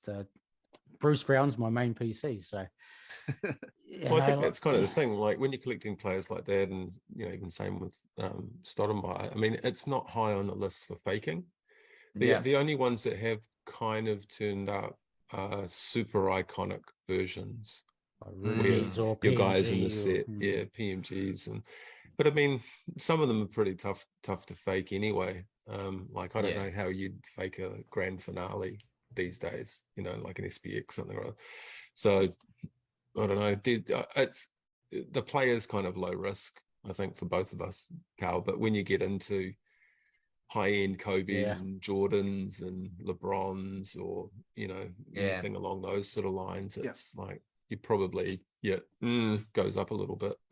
And do some research. Like if you're going to drop 20 grand into a card, like I'm sure as hell researching the shit out of that card, man. Because not just jumping on eBay and clicking, yep, buy it now. Why not? I'm doing $40,000 of research on that card. Yeah, like I'm doing that for $20 cards. It's like, let me just consult the history. Hold on.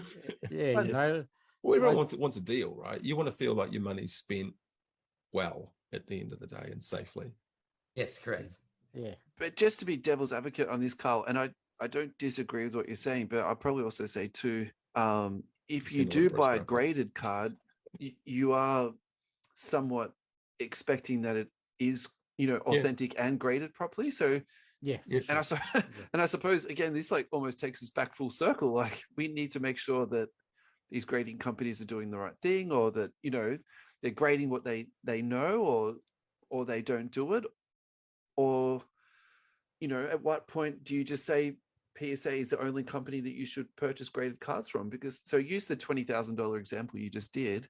Yeah. Again, I think PSA is probably the company I would spend that money with, because at least I know there's that sort of buyback guarantee. And I don't believe that BGS has come to the party with that. SGC definitely don't do it. No way DCI is doing it. And, Providence that we were talking to a couple of weeks ago, I couldn't imagine they've got the buy-in for that type of stuff either, so. I think if you're a well-established company, like especially SGC and BGS, those two companies should be doing it. To me, that's for someone to have faith to invest $20,000. Yeah. In that, you have to, as a company of that size and reputation, that should be part of your standard policy. Like, well, it might come into that regulation thing, I think, that we were sort of talking about briefly before, and that, should there not be a unified reference database of graded cards that everyone can plug into? So if PSA gets something and they look in and go, oh, BGS graded it 5 years ago, got a BGS 8, and it was got 7 for the corners, and this card that rolls up is exactly the same card with sharp corners, surely they could go, something's up, right? Correct. And that's high res photos of the card, they easily accessible. They can overlay the card and go, yep, we can easily see where exactly what we were doing online. You can see the corners were trimmed, because a lot of the cards would have patterning and stuff on the side, and it might be the corner of a circle or something. And then the new version's got a much smaller version of that circle on it, because someone's just gone zoop up the side. Yeah. So, I mean, it's like, it is kind of like well, maybe not regulation, but it's just like you would almost expect them to come together for the good of the hobby to say, let's give some surety around our transparency service with regards to we have a unified database historically, and we query that with every new card that comes in to see if it's been graded before, and that's part of the sanity check that we do as a service that we provide for you guys, that we're giving you a legit grade. I think most people go, well, shouldn't this have been a thing anyway? But thank you.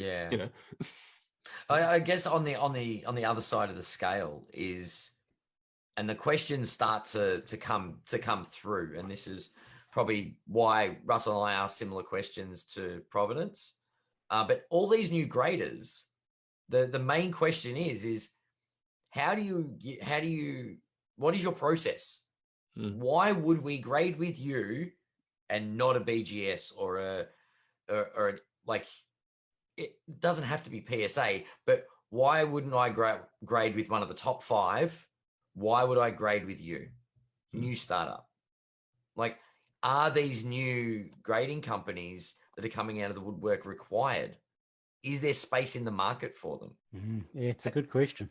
Hey, lads, they compete on price, though. I mean, I think, right? That's what they do, but they lose in the resale value. The resale, but that's the thing. Like, I can get my cards graded for $20, but I'll get 10% of the value of it because it's not PSA.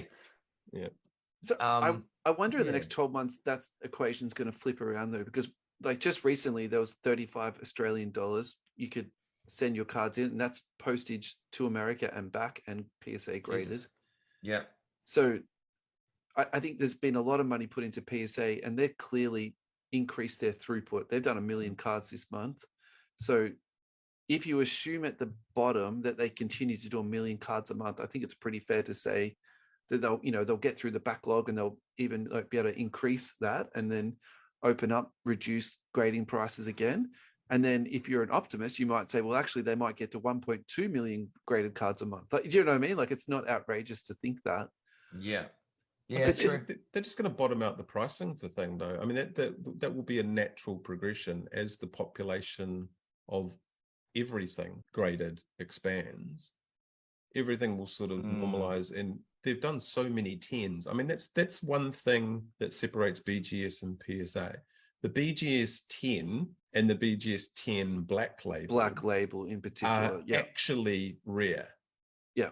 PSA 10s per se across whatever card, you can buy them for half the cost of grading or less. You can buy a PSA 10 whoever the fuck for $5, right?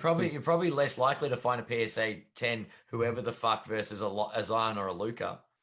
Well, yeah, potentially. But population of 20,000 of like, at what point is a PSA 10 there's more rare 10s anymore? There's more 10s ions than 9876 all combined. Yeah. So I mean, that tells you something. Tells you the state of the market. Panini's doing a good job. Or... well, Panini quality control got it right. Maybe not. Or the cards are positively selected to be sent in. Like, I would say most people, if they've got like a very badly east-west cut card, they wouldn't send that in, right? True. Yep. So what I'm saying is the proliferation of 10s across the board. It's like if I'm looking for things and I see a BGS black label, that'll be rare. If I'm looking for stuff, they are insanely rare, definitely. And it's a PSA 10. I mean, I don't know how many saved searches you guys have on eBay, but I got shit tons. And the PSA 10 list of closing soon's under $100 or under $50 is ridiculous. You could sit there all day buying nonstop. You might not see one for a week of, in an auction of a BGS black label. So I think that's one thing that BGS does. They still have a true rare grade, and it might be the economies of scale that PSA 10 and, there's more being graded, so there's more 10s around, but there's also way more 10s being transacted as well. Yep. So, I think in general business, it's supply and demand. And if the supply of 8s and 9s and 10s goes up and up and up and up and up and up, if it's not matched by the demand to buy them, everything comes down. And I think that's what's going to probably happen with PSA over time, because the amount of people that graded stuff over the last 2 seasons for NBA that is going to turn into basic trash is massive, and a massive proportion of that will be PSA 10s. Yeah. I mean, how many people are queuing up for Bowls or Taco Falls or Cam Reddish or Roger Huerta or Kevin Huerta, whatever. Yeah. Because everyone thought everyone's a winner. You can't lose. Except if you everybody wins. Ions, and then 18 months later they come back and he's been injured for a year and a half. Oops. So I think I used to just really struggle with that thought too. But I think at the end of the day, the market likes PSA 10s, and they do sell really well. And then, to your point about the black label, that I couldn't agree with you more on that. But again, the market has also spoken in that sense, in that, so let's just say BGS is saying, oh, we don't have our numbers, but I think to be generous to them, they've probably done 100,000 cards in the last month. And that's being generous, right? So, what does that mean moving forward? Are people going to want and desire those black labels? Even though I agree with you what you're saying, yes, they're very rare cards. So the example I use for me is Select. I personally think that Select is 10 times a better product than Prism. And for a while I was buying up all these Select, thinking, you guys are suckers. Eventually the market's going to change. You guys are going to catch up and I'm going to be ahead. But that's what that Sport Card Investor guy did too. I think he went deep on Select and then they just gutted it. Yeah. I mean, I didn't go that deep, but I'd be buying up stuff in preferential to Select and Prism. And that's just how I felt. I was like, I like the product. It was it's a better looking release. I agree. Yeah, right. But that's not how Select's great. Yeah. That's not how life is. That's not how it played out. And it's just the fact is people love Prism. And that's what they get, up for. So I think sometimes sure. just despite, if you have a sensible thought or you have a rational thought, unfortunately, it's just a little bit how the world is. And then if I can just take us just one step back, you're talking about creating a centralized database for that. So my understanding is with PSA, they actually don't catalog that information for each grade. So the good example about that is forensic. So forensic will actually give you the grading sheet for each of your cards when it comes back. And that was like their whole sort of like marketing and, selling scheme. Yeah. That's their value. Again, at the end of the day, does anyone care about that? I don't think anyone, really cares. And to your point before about what you were saying about how on earth can they even have their own cataloging system and these cards be going, I can't imagine that two companies could get their heads together and they could, manage a database. Like, I mean, I've worked in, reasonably sized organizations, and I would say most data management is done quite poorly. So can you imagine the absolute cluster F of trying to get two companies to hold hands and like put data into a spreadsheet? Like, honestly, can you imagine that? Nah, it's not going to happen. Well, it can never happen if they don't even have it, is the problem. And I think that's the thing, that they can't even do it within themselves. And that first step. That would be where I would agree with you. And I would probably say, let's always keep things simple and maybe achievable. And the fact that they don't even have their own database, I agree with you. That to me is just, that's reckless. That's, I would also say though, they're investing a lot of money into that company and they've got a lot of money behind it. The fact that we're talking about this probably means that they've also discussed it and, be looking at implementing this at some stage. I mean, when Nat bought it, I know he's a smart dude. He's made a lot of money through med tech and stuff like that, right? So he's not looking to lose in that field. So I think there's definitely a plan in the background. How much of it is visible at the moment, and this just might be the first part of it, trying to combat the inflation of things to gear up to be able to do whatever, to roll out whatever the intended sort of future plan or the future look of PSA is. Because I mean, it definitely wasn't, from everything that I've read in all the interviews, is to just business as usual and nothing's going to change. And because it was him being frustrated about certain things as well, that, I mean, he's got one of the best collections you've ever seen, right? Yeah. And he spent $400,000 on the Jordan Green PMG that was altered. So I mean, he's in it as well from a collection point of view. So that happened to him, did it? No, he bought it altered. He paid $400,000 altered, graded altered. Yeah, well, there's only 10 of them, so you just got to get your hands on what you can. Still their proper card, just been trimmed or had they deemed it altered in one way or another. So was it BGS or PSA graded? PSA. So he's a bit money where his mouth is, I guess. Yeah. That was before he bought the company.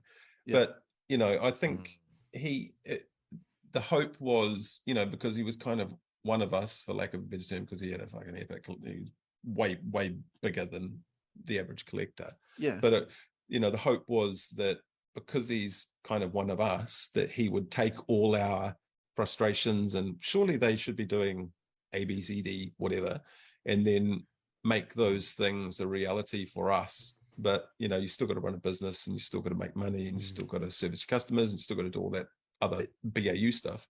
Do you not think they have done some improvements? Because I think they have. I was going to say, it seems to me like they've done. Yeah, they definitely have.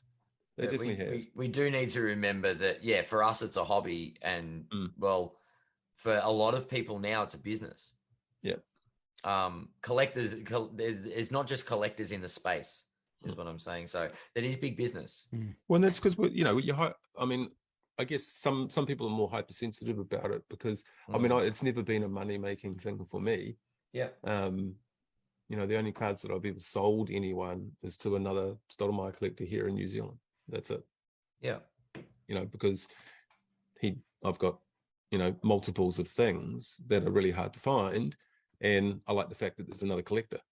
So I'm happy to share the love. Sharing the experience. So, but it's never been a money thing, and I'm pretty sure that's what the hope was for when Nat bought it. Is he's got the money. It's not going to be that pressure's not going to be there. It would hopefully be for the love of the hobby, and I think we have seen some of those changes sort of come into fruition. But it's a massive company, and it's slow turning ship. Yeah. But I think it's getting to being pointed in a better direction, which is, sure. what we can sort of want to hope for. It's not an overnight thing. Yeah, well, catching up on all the backlog and, training new graders and stuff would have taken quite a bit for PSA. I mean, just imagine the amount of repetitive shit they grade. I mean, if you just look on like Reddit, for instance, in the basketball cards subreddit, people will go, I bought a pack of Donruss and I pulled this LaMelo. Should I get it graded? I'm sending it in tomorrow. And there's just like that all day, every day. And that's just the people that are on there. And it's like, imagine those poor bastards that have a stack of things like this. And it's like, if it was last season, at least half of them are probably LaMelo Ball. Yeah. Hoops, yeah. Well, But that's one of the things when we look at graded cards is the pop report is sometimes a factor.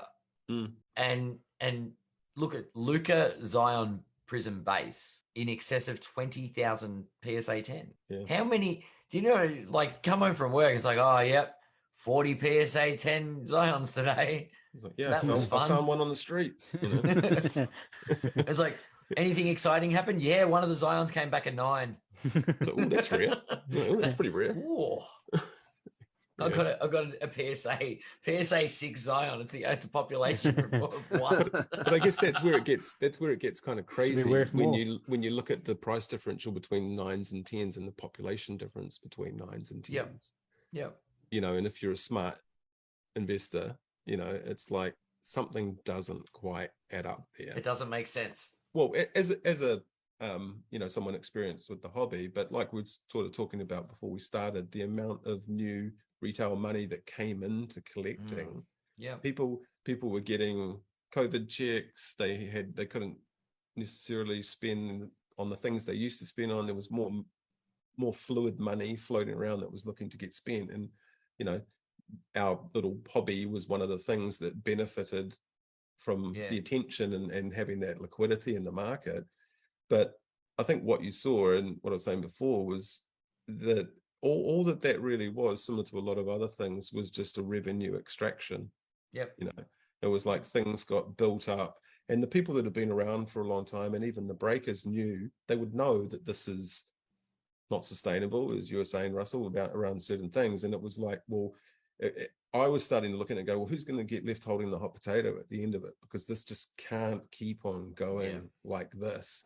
Yep. And then when it finally kind of went, there was a lot of people running and liquidating, and and it's not just our market. Like I said, I collect watches. Same thing happening in those sort of disposable income categories. People were just panicking. They thought this trajectory was the norm. And how could you ever lose? Yeah. Well, I mean, globally, the world economies are suffering now. So and that's going to impact the market as we see it. People here anyway we've just had 4 months of straight interest rate increases by the Reserve Bank. Now that adds, some people are paying an extra $1,000 a month on their mortgage. If anyone, like, that's where you get those fringe collectors that are like, what can I sell to make my mortgage repayment now? Like, you've got people, when economic times get tough, you've got those fringe people that spent their extra cash on cards, and now they're like, they've got their wives telling them, don't you dare keep that cardboard. If that's worth money, that goes into the house.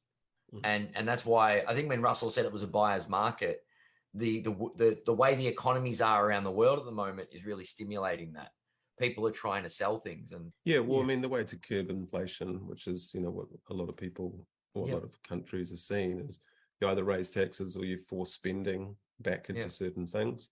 And I think it may, like, being as someone who pays like a lot of attention to stock markets and cryptocurrencies and all that sort of stuff, when I'm looking at it and go, it was just a waiting game. It's like, when 35% of all the money in America got printed in the last 2 years during COVID, do people not understand how economics works? Because this is going to come. Nah, they don't. Back, no, they're just and be a massive problem. Nah, it's fine. Just print more money. Print more. Easy. Yeah. That's how we solved it the first time. Yeah. Let's just print more. So I mean, I mean, as a like a Stoudemire collector, I mean, I buying stuff on eBay was never really too much of a problem. Like there was maybe a handful of guys that would sort of have piston contests through, and when it got into COVID, when I noticed some crazy prices for Stoudemires, and like you know, beyond, I would set the market rate for buying things, and you know, prices were coming up that I'd say pay maybe 200 US for, and they were going for 800 US, and I was like, something is very wrong here. Yeah, because like, who's paying these people that? were not around. Last year. So I purposely passed on a lot of that stuff, and I have seen some of those cards pop up again. You know, it's just stabilizing the market. That's the market's in a state of correction, I think. Price wise, shaking out the bad money. Yeah, it's sort of setting a new floor. Like we hit the ceiling and dropping back, but the floor's a bit higher now, you know, like there's and that's like the base inflation, you know what I mean? Like where it should have, the trajectory it should have followed is where we're going now. Not this spike, it's recorrecting. Getting so back ultimately on track. It's a good thing, like, to me. Like it had to happen. Like it was out of control, Carl. I couldn't agree with you more, mate. It's just out of control. Hey, Carl, what do you think about grading companies? Because is there any thoughts you have in that space, or something you want to see from a grading company, or you know, concerns you have about grading? Or I'm not a grader. I prefer raw cards myself for my collection. I do have quite a few graders. I just pick them up if they're a good price. More PSA or BGS, mate? I'm actually, like, I find a lot of people are like ride or die for like HGA for life. Yeah, I'm HGA. A lot of your local company, is it? No, that's the custom labels and they do all the colorway labels and that stuff. Color matching. Do you like those? Do you, man? I think we just stirred up the beast. I don't. What do you reckon about those, Ross? I'm going to keep quiet on this because when I was with Al, we actually had Tyler on before he left the company. Okay. And spoke to him. Tyler was actually a really nice bloke. Yeah. But HGA's labels were funny. So where I thought grading was going for a little while, when it was, you know, crazy, like $150 plus per card with PSA, what I thought was going to happen was you would send your low end cards to SGC, you would send your medium end cards to say BGS, and then your super delicious stuff you'd send off to PSA. Okay. That's what I thought was going to happen. And then, you know, companies like HGA would definitely have a spot for people who wanted to grade the PC stuff, that they weren't particularly trying to flip for a profit, but they wanted to make it look super nice on the cabinet, or something along those lines. That's what I thought was going to happen. I think there's a lot of that. I think that, like, especially here in NZ, like a very small market compared, like a lot of guys just like the look of HGA and just go, screw it. It's a good price, I'm going to get some HGA. Sure. I bought this purely because it's a colorway. It's a Grant Williams, clearly out of 5. And the only reason why I bought it was because it was fucking cheap, and also because the label looked kind of cool. That was literally the only reason why I bought it. To me, I don't really care. Like, to me, it's authenticity, because I like picking up a few vintage stuff. So I want to, you know, I want the old before 1986 stuff graded. I want that stuff graded, like, especially if it's a well-known player. So it comes back to authenticity for me. And I'm not too fussed on. I don't actually think any of the labels have really nailed it, like the look of them.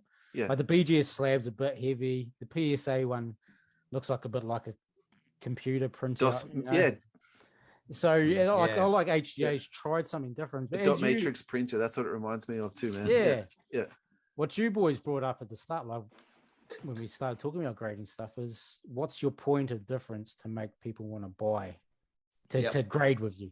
So I'm still sort of waiting for one of these companies to really nail all the different aspects of why you want a card graded. I do think HGA have had a good attempt, like having custom labels, something different, color match label, trying to be a point of difference, right? Like, sure, they've copped their flack for various other reasons, but like, all right, do something different with the label. I think the way someone pimps their collection or the displays is a very personal thing, and it's not an unexplored space, but it's an untapped area that I think, rather than going, oh, I want to jump into the hobby and become an authenticator, just find a way to pimp people's cards. Like, do you know what I mean? Like, just help with display cabinets. Don't do what PSA are doing, because you're pushing shit up a hill. Yeah. Mm. And I think that if they can find a spot in the space, like, how lucky would they have to be to compete with PSA properly? Oh, you know, yeah. I think if they were to compete with them properly, PSA would buy them. Yeah. And absorb them, so they increase their capacity.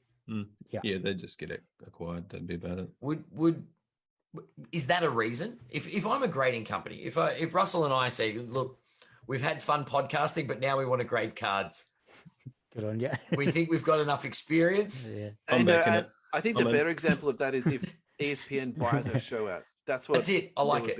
Yeah. Yep. Yeah. But it's like we're doing a good job. All of a sudden, we get bought out by ESPN. Yeah. And does that just happen? Do people using that example, do people start podcasts in the hope that ESPN picks them up? Probably.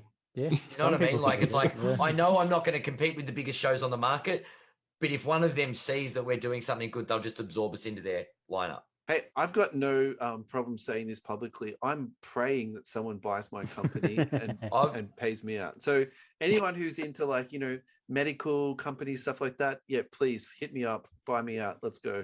I'm ready. I keep telling the missus, look, wait, ESPN's going to knock on the door. They're coming. Bill Simmons is going to ring one day and just say, look, you need to join the ringer. How can we buy you? Yeah. How much do we have to pay to get you guys on the ringer? Just add a few zeros onto the end. We'll be there. No trouble. That's it. No problem. But like, do you go, you know what? We've got a bit of extra cash. Let's start a grading company and hope we're good enough that PSA buy us. Because I don't see the long-term success. Nah, I mean, there's no way in hell I'd be starting one, to be honest. There's just too many now. The market's a bit too saturated. You can already. Do you guys have 7-Elevens over there? Not the brand. The convenience stores, like one on every corner. What's your 7-Eleven called? Like, what's the brand? Like Foursquare or something like Foursquare, that. there we go. Yeah. Imagine every Foursquare you could just get your cards graded. That's what it feels like these days. Yeah. Buy a pie and they're like, do you want a graded Zion with that? Yeah. Do you have any cards you'd like to submit while you're waiting for your coffee? Yeah. And then you probably get the grade back quicker than the Starbucks coffee. Have started their own grading service. Well, Nice there was talk of this. There is some type of machine grading in the States. Well, HGA were trialing AI grading. Yeah. So there would be a point of difference. So if you've got that technology with that, still can't detect fakes though. I mean that's the tricky part. Like we were saying, how can you do that? That's card condition versus authenticity, which are separate. That's the thing. Like PSA, BGS, SGC, CGS, or whatever. Like all of those companies They authenticate as well as grade the condition of the card. Yeah. That's the thing. Like a lot of these statements that we're seeing from the smaller ones are like, well, we just graded the card's condition. We didn't authenticate it. Yeah. I think that what you're talking about then, they're actually proposing that as almost a fingerprint. So if you did resubmit that card and it was trimmed, it would actually pick that up. I think that's the whole idea. That's the AI side of it, is it? Oh, wow. But in terms of picking up what a fake card is, it would just take a picture of it and go, this is the fingerprint of this card. And then if it was sent in again, it would still say, this, you know what I mean? It'll just say it's the second time it's been graded. It wouldn't say that if it's real or not. Yeah. So if you submit the same card, it'll know it's the same.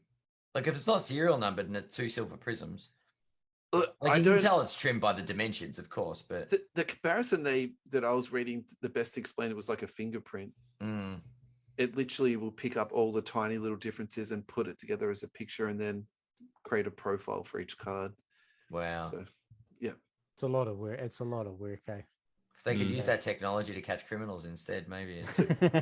They'll just start using. Someone will hack the database and they'll just use all those references as the printing for all the next run, and everything will be authentic. All the next lot of fakes. Yeah, that's it. They'll be hacked, and all of a sudden the fakes will be flowing. Going back to what you were just saying, Carl, about, who would use what. So in Australia, actually, there's two established companies. There's CGA, which has been around for like a really long time, and there's this new one, Platinum, and then we're talking about Provenance. I wonder if the market, what those people are aiming at, is people that wouldn't want to send their cards overseas, because Okay.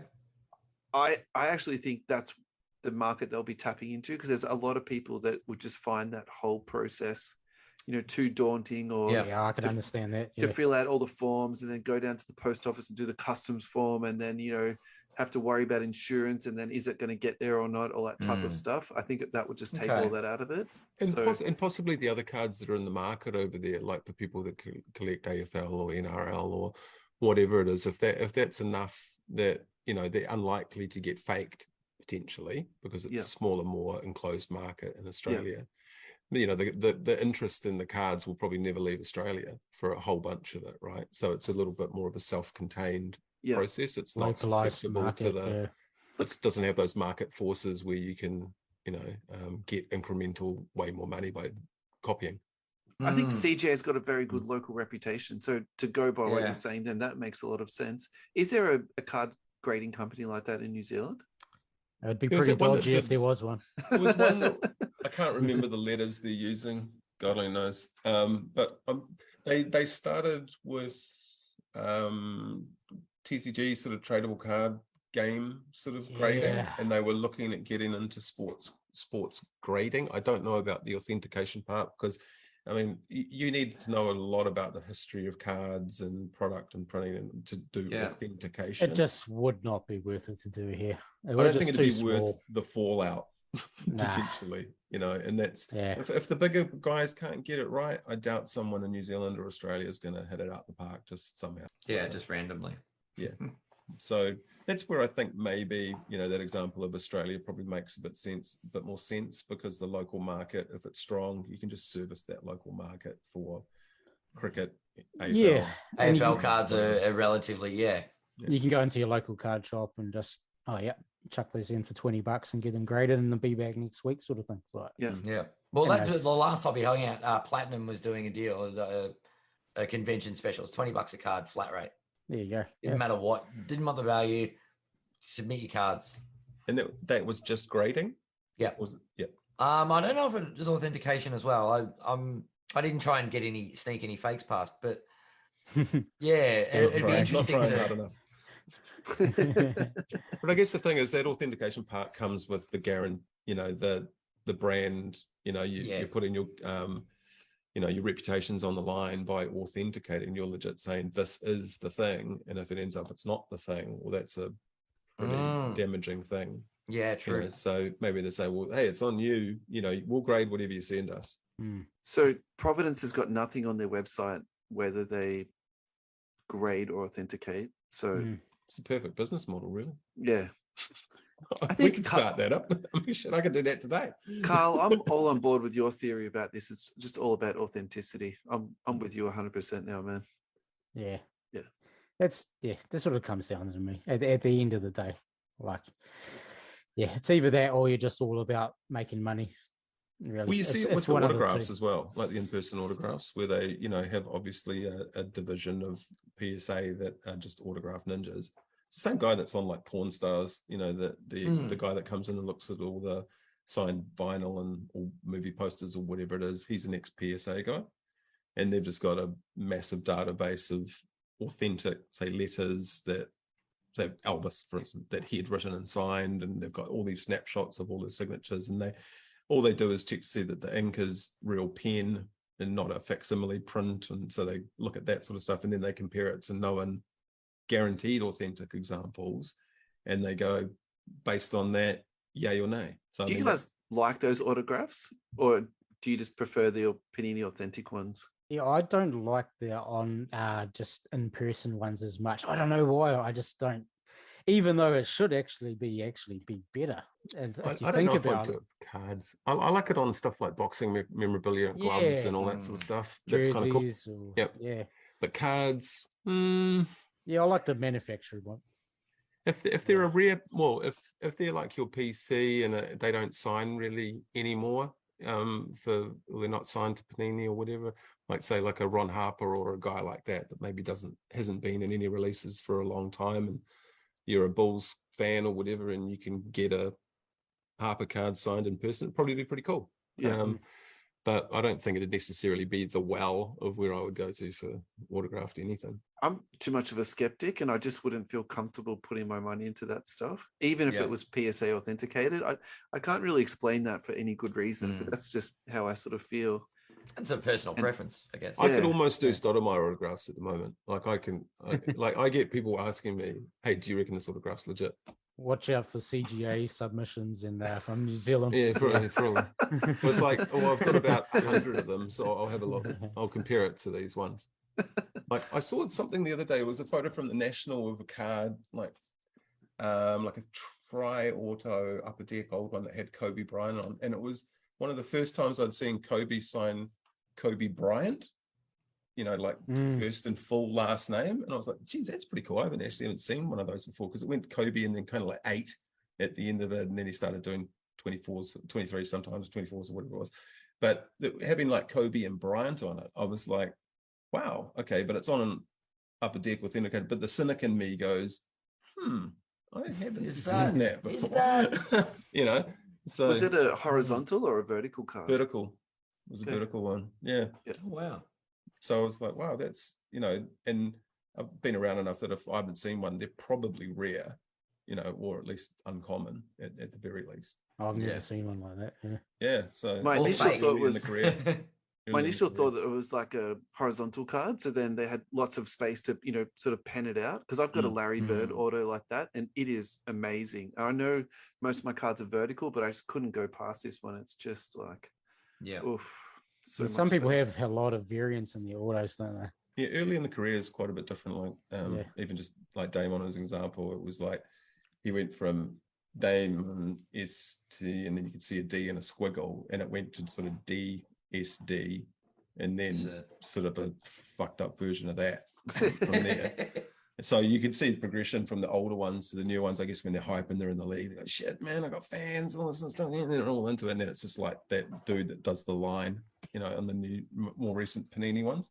Like goes from Mr. Squiggle to That's when you see like the old, like the 70s and 80s players when they, like Jeff Hornacek and people like that, when they're in like the releases, and it's like Jeff Hornacek, and it's just like, oh my god, look at this, it's beautiful. Yeah. He signed it like in nice handwriting. It makes massive difference. Can we talk national treasures? Yeah, I was going to say to you boys, how are you guys going for time? Because we're a bit over time, but are we? it's fine. Yeah, I'm good. I'm good. I'm at a roll. I'm still good for a bit. Okay, we can make this the last thing if you like. We've got another thing to briefly touch on. What do you want to talk about, Dad? Working from home tomorrow, so everything's good. Well, we did have an NBA legend pass. Yes, we did bring that up in the chat too. What is this? Bill Russell. Oh, right. Okay.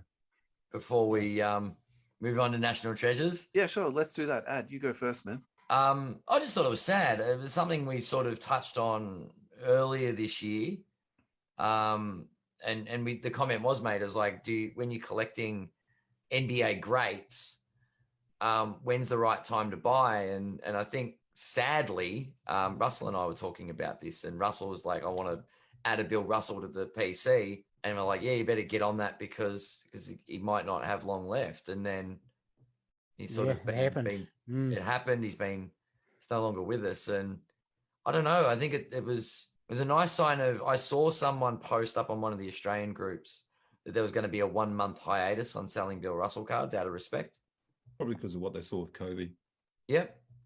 But yeah, it's kind of like one of those, when do you do it? Questions. And it's going to be a lot harder, I guess, to get that man's autograph. Yeah, well, at least he was a good signer. Yes. Yeah, that's true. I mean, to me, I'll just talk on him as a player, like on and off the court. Yeah. There might not be anyone more important than Bill Russell, and I don't think there ever will be.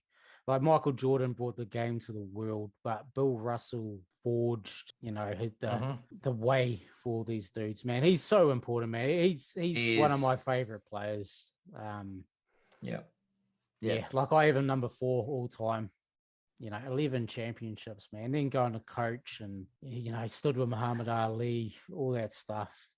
And just, I always loved defense as a Pistons fan too. Like, I don't know if there was ever a better defensive player in the NBA. So, and I like, like him giving Charles Barkley the fingers at that awards show. Like, he's a character too, and I love that too with Sportsman. So, man, he had a good life though, and he for a tall ex NBA player too to live to 88 is a pretty good run. So, it's a pretty damn good run. Yeah.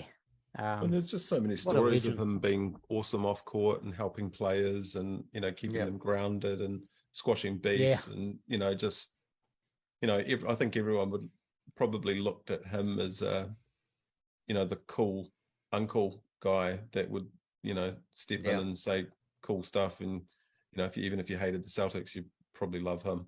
Yeah. And you just got nothing but respect for the guy. Like, yeah, for sure. He knows about it. Yeah. He's the one that will say, back in my day, but you listen and you go, oh, well, the game's different now. And you go, no. This man is the pioneer of the sport.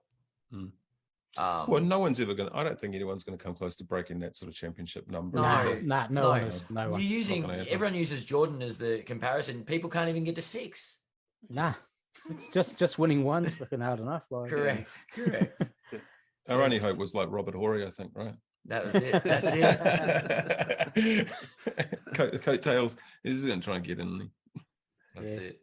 But I mean, that number of championships, and he was kind of like just the perfect mix of a ambassador of the sport. Yeah, for sure. And that was the thing. Like, he didn't just play and then fade away, or play, coach, done with basketball. It's always around. All-Star weekend. Do you know what I mean? Like, and I think it's beautiful that he made it to the 75. Yeah. Do you know what I mean? Like that All-Star weekend. Yeah. And he was player coach for like last sort of few years of his career as well. I mean, when's the last time that happened? Oh, God. He's the first. Well, it's happening at the moment in Phoenix, isn't it? Yeah. Chris Paul. Yeah, pretty much. But yeah, like we're never seeing that kind of greatness ever again. Yeah, you're not going to see someone like him again. Yeah, I mean, I used to put like things that'd be tough to see again. Potentially would be like when Jordan won Defensive Player of the Year and scoring leader and MVP in one season. That's it's one of those sort of, wow, okay, that must have been a hell of a fucking season, and obviously it was. Yeah, but it's one of those ones where I think that's liable to go before anyone hits 11 championships easily. I'd say there'd be another level of unattainability. Yeah, well, Giannis he won MVP and Defensive Player, but not the scoring title. So that's correct. Yeah, and he was close on the scoring title. He was close, real close. Played some more minutes, he would have been all right. That's it. Yeah. Wasn't load managed. How about you, Russell? Thoughts on Bill? So I think, to be honest, I haven't watched a lot of his games and a lot of his footage, and I've made, somewhat of an effort to get it, but I even found going back to Pontel, they didn't have a lot of archive footage of his, and League Pass is starting to get a little bit of his, but I've only ever watched like one entire game of him. That's all in terms of, start to finish. And it's a little bit difficult to watch that footage. So it's a bit hard to maybe get a grasp on maybe how dominant he was, because I found, I can't think of the right word, but there's not enough sort of frames per second to actually really appreciate it. Yeah, to sort of watch it in a sort of a smooth fashion. But I think the one thing that you can't deny about him is, the impact he made on the court. And you touched on that with the championships. And I don't think that's ever going to happen in any sport, frankly, again. And then probably more importantly for me is, the off the court stuff, because I think that the way that as a white male that was born in the 1980s, how I grew up, and then how he grew up in an area that was segregated, and then he went to a place that was Boston. And if I think we can be brutally honest about Boston, they're still having issues with racism and issues with whites integrating with blacks even today. So if you hear about some of the stuff that Kyrie said about playing there, to be frank, it actually damages their chances of acquiring free agents in the future. So if that's what they're dealing with now, can you imagine the stuff that he would have had to dealt with, back in the day? So well, his whole house got trashed and vandalized after winning 11 championships. Going from their city. Louisiana to Boston would have been pretty crazy. Yeah, totally different.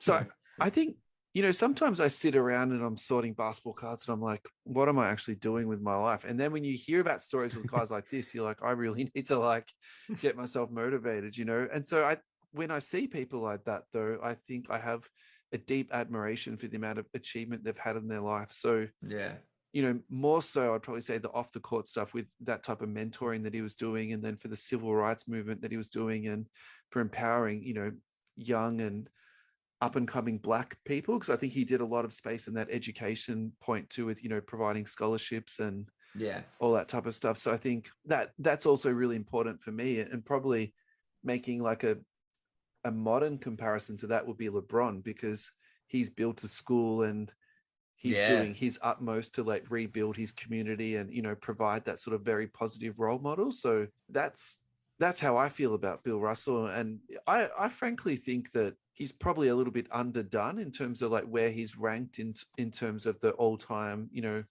basketball scale. But again, probably going back to what I was saying before about watching the old games, that's probably where it's lost a little bit, is in the, in the translation. And this is hard to make a basis of comparison. Yeah, it is. But this is absolute crazy talk, what I'm about to say. But I love these type of things. Can you imagine if we had some type of time machine and we brought all these dudes together? So it was peak KG versus Bill Russell, and it was peak Shaq versus peak Duncan, something like this. I don't know. It'd be awesome if you could. Yeah, I would love to see that stuff. So yeah, I think with the footage thing with Bill, you just, when you're going back that far, you just have to go off other players' accounts. That's true. Yeah, the testimonials pretty much. Yeah. And what a lot of them said is they feared even going for getting a on the layup court. Yeah, with Bill running down in transition behind him, it's getting swatted.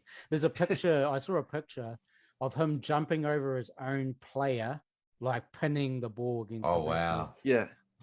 He was a beast. It's the LeBron chase down block, except he jumps over his own player. Yeah, Kevin Love's there and he's just he's jumped over it. So it's LeBron chase down cross with Vince Carter dunking over Frederick Weiss. Yeah. That's what that photo was like. Yeah, literally. Pretty much. Yeah, it's pretty cool, man. And I think he was an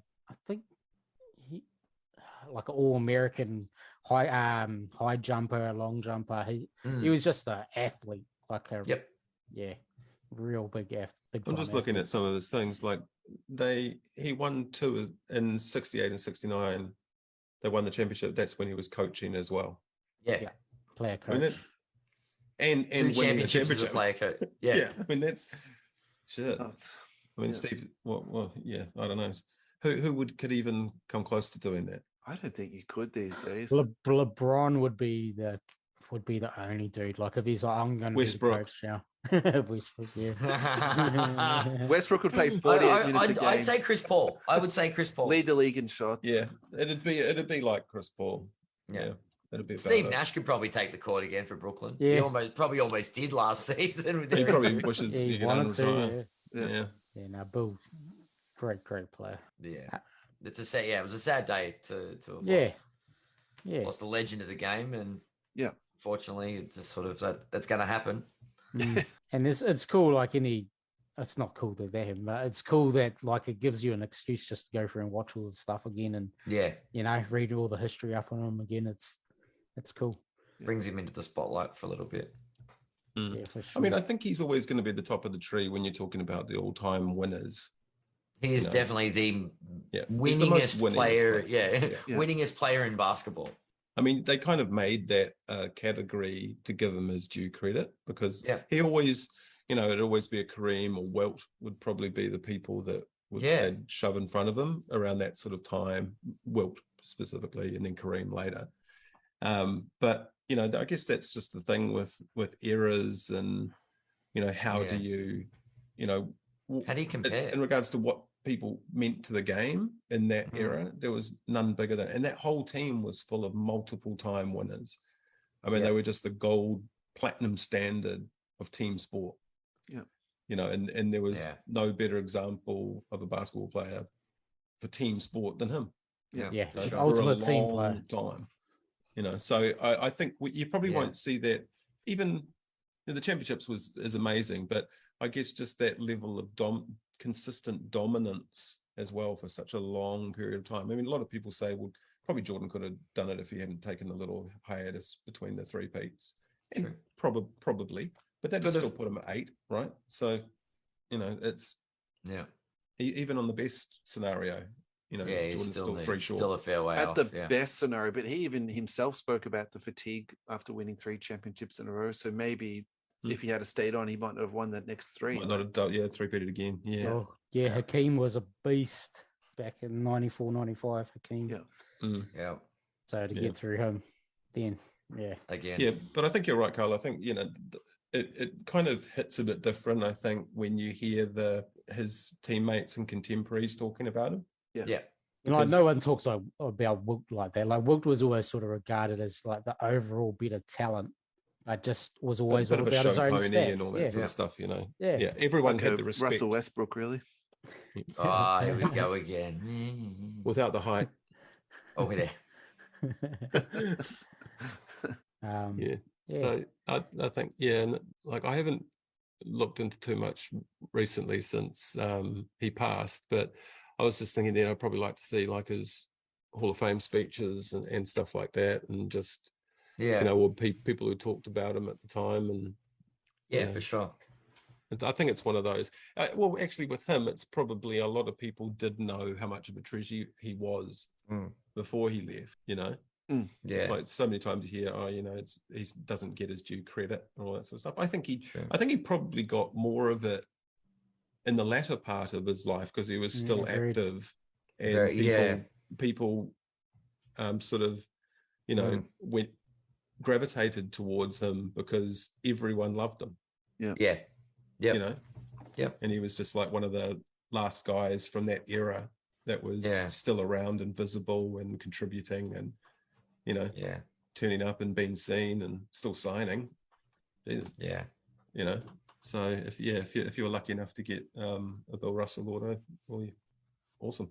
One day for me. One day, I definitely want one on my PC for sure.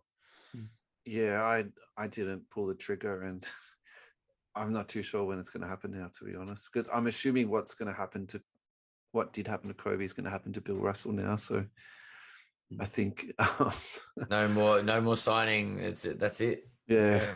Those Upper Deck Century Legends signatures or whatever they're called, you know, they're going to go through the roof. Yeah, just give it a few years. Hopefully it comes down a little bit. Yeah. I'll have a squiggle on some paper for you. We'll send it to HGA. we'll all be winners. That's it. We'll get it authenticated. We'll be fine. Yeah. Oh no, it's great. Just graded. Yeah. NT, Russell, you wanted to get into? Yeah, I mean, why not? It's just dropped recently, and I believe you broke a box today. Did you? We did break a box today. And it was you did delicious box.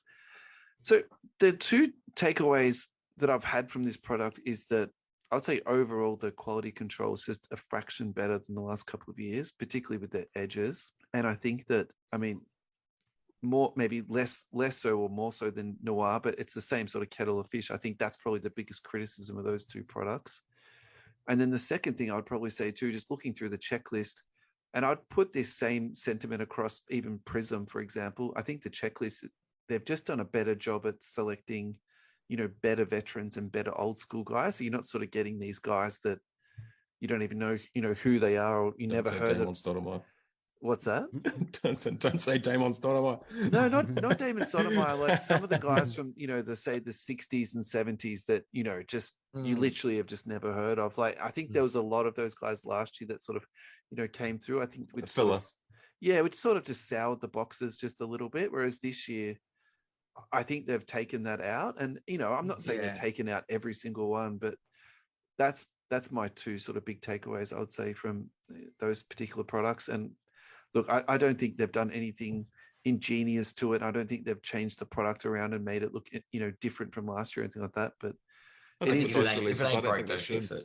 Yeah, I don't think they should. Yeah, I think it's just I think they've done a really good job this year. The other thing I probably heard people bouncing around too is a little bit about the game worn and the non-game worn stuff. So I'd definitely like to hear your views and opinions on that. But Are we talking yeah, unassociated with any player, or no the rookie specific player? stuff? The rookie stuff is not. It's not associated to any game. It says game, event, or player. Yeah. Not associated to anyone in particular. I think me and Parris, we sort of trashed that aspect of it last live we did. Like, to me, like in a premium product like ENT, it better be game worn. Yeah, game worn. Like, just wait till the end of the year when you can get some rookie stuff. But to me, like NT is like the top of the top, right? Like Flawless and a couple of others. But yeah, to me, and like sticker order, to me, like the look and everything is consistent, looks really good. But the things like the not signed to that particular event or whatever, just let it down. Yeah, and like seeing those Christmas sweaters or whatever the hell they put in it, just was really disappointing. Like we talked about that last time. Like you hit Jalen Green or Cade Cunningham, and it's a freaking Christmas sweater. That should have stayed in hoops, I think. That should stay in hoops. Yes, should have stayed on the floor. It should have been burnt and salted and burnt. Those hoops patches though were so nasty. They're cool though, but that's in hoops. It's in hoops. Keep it at hoops with Donna. So whatever. If you're paying a premium price, you should be getting a premium product. Yeah. And sticker autos and stuff. On card autos, game worn jerseys, top tier vets. All the rookies that are coming out of the product have been in the league for 4 years already when the stuff's being printed. So just to be devil's advocate here, and I'm not pushing back on your opinion, I just more want to just dig this out a bit more. So what do you think some of the factors or the influences were for them to stop using game worn rookie jerseys in products like NT? Overprinting. And NT. NT. NT. Not sure why in NT, The COVID stuff definitely. Backlogs, lack of actual access to things. Well, do you actually wonder if, Americans are quite particular when it comes to some things. Do you think that they couldn't legally guarantee the health and safety of the Panini staff if they were giving them game-worn clothes because potentially Rudy Gobert wore it and he had COVID? Or Rudy you know what I mean? Like, surely anyone's they can going to leave trip them in out, a it will box be for 2 American. weeks. So, I don't know.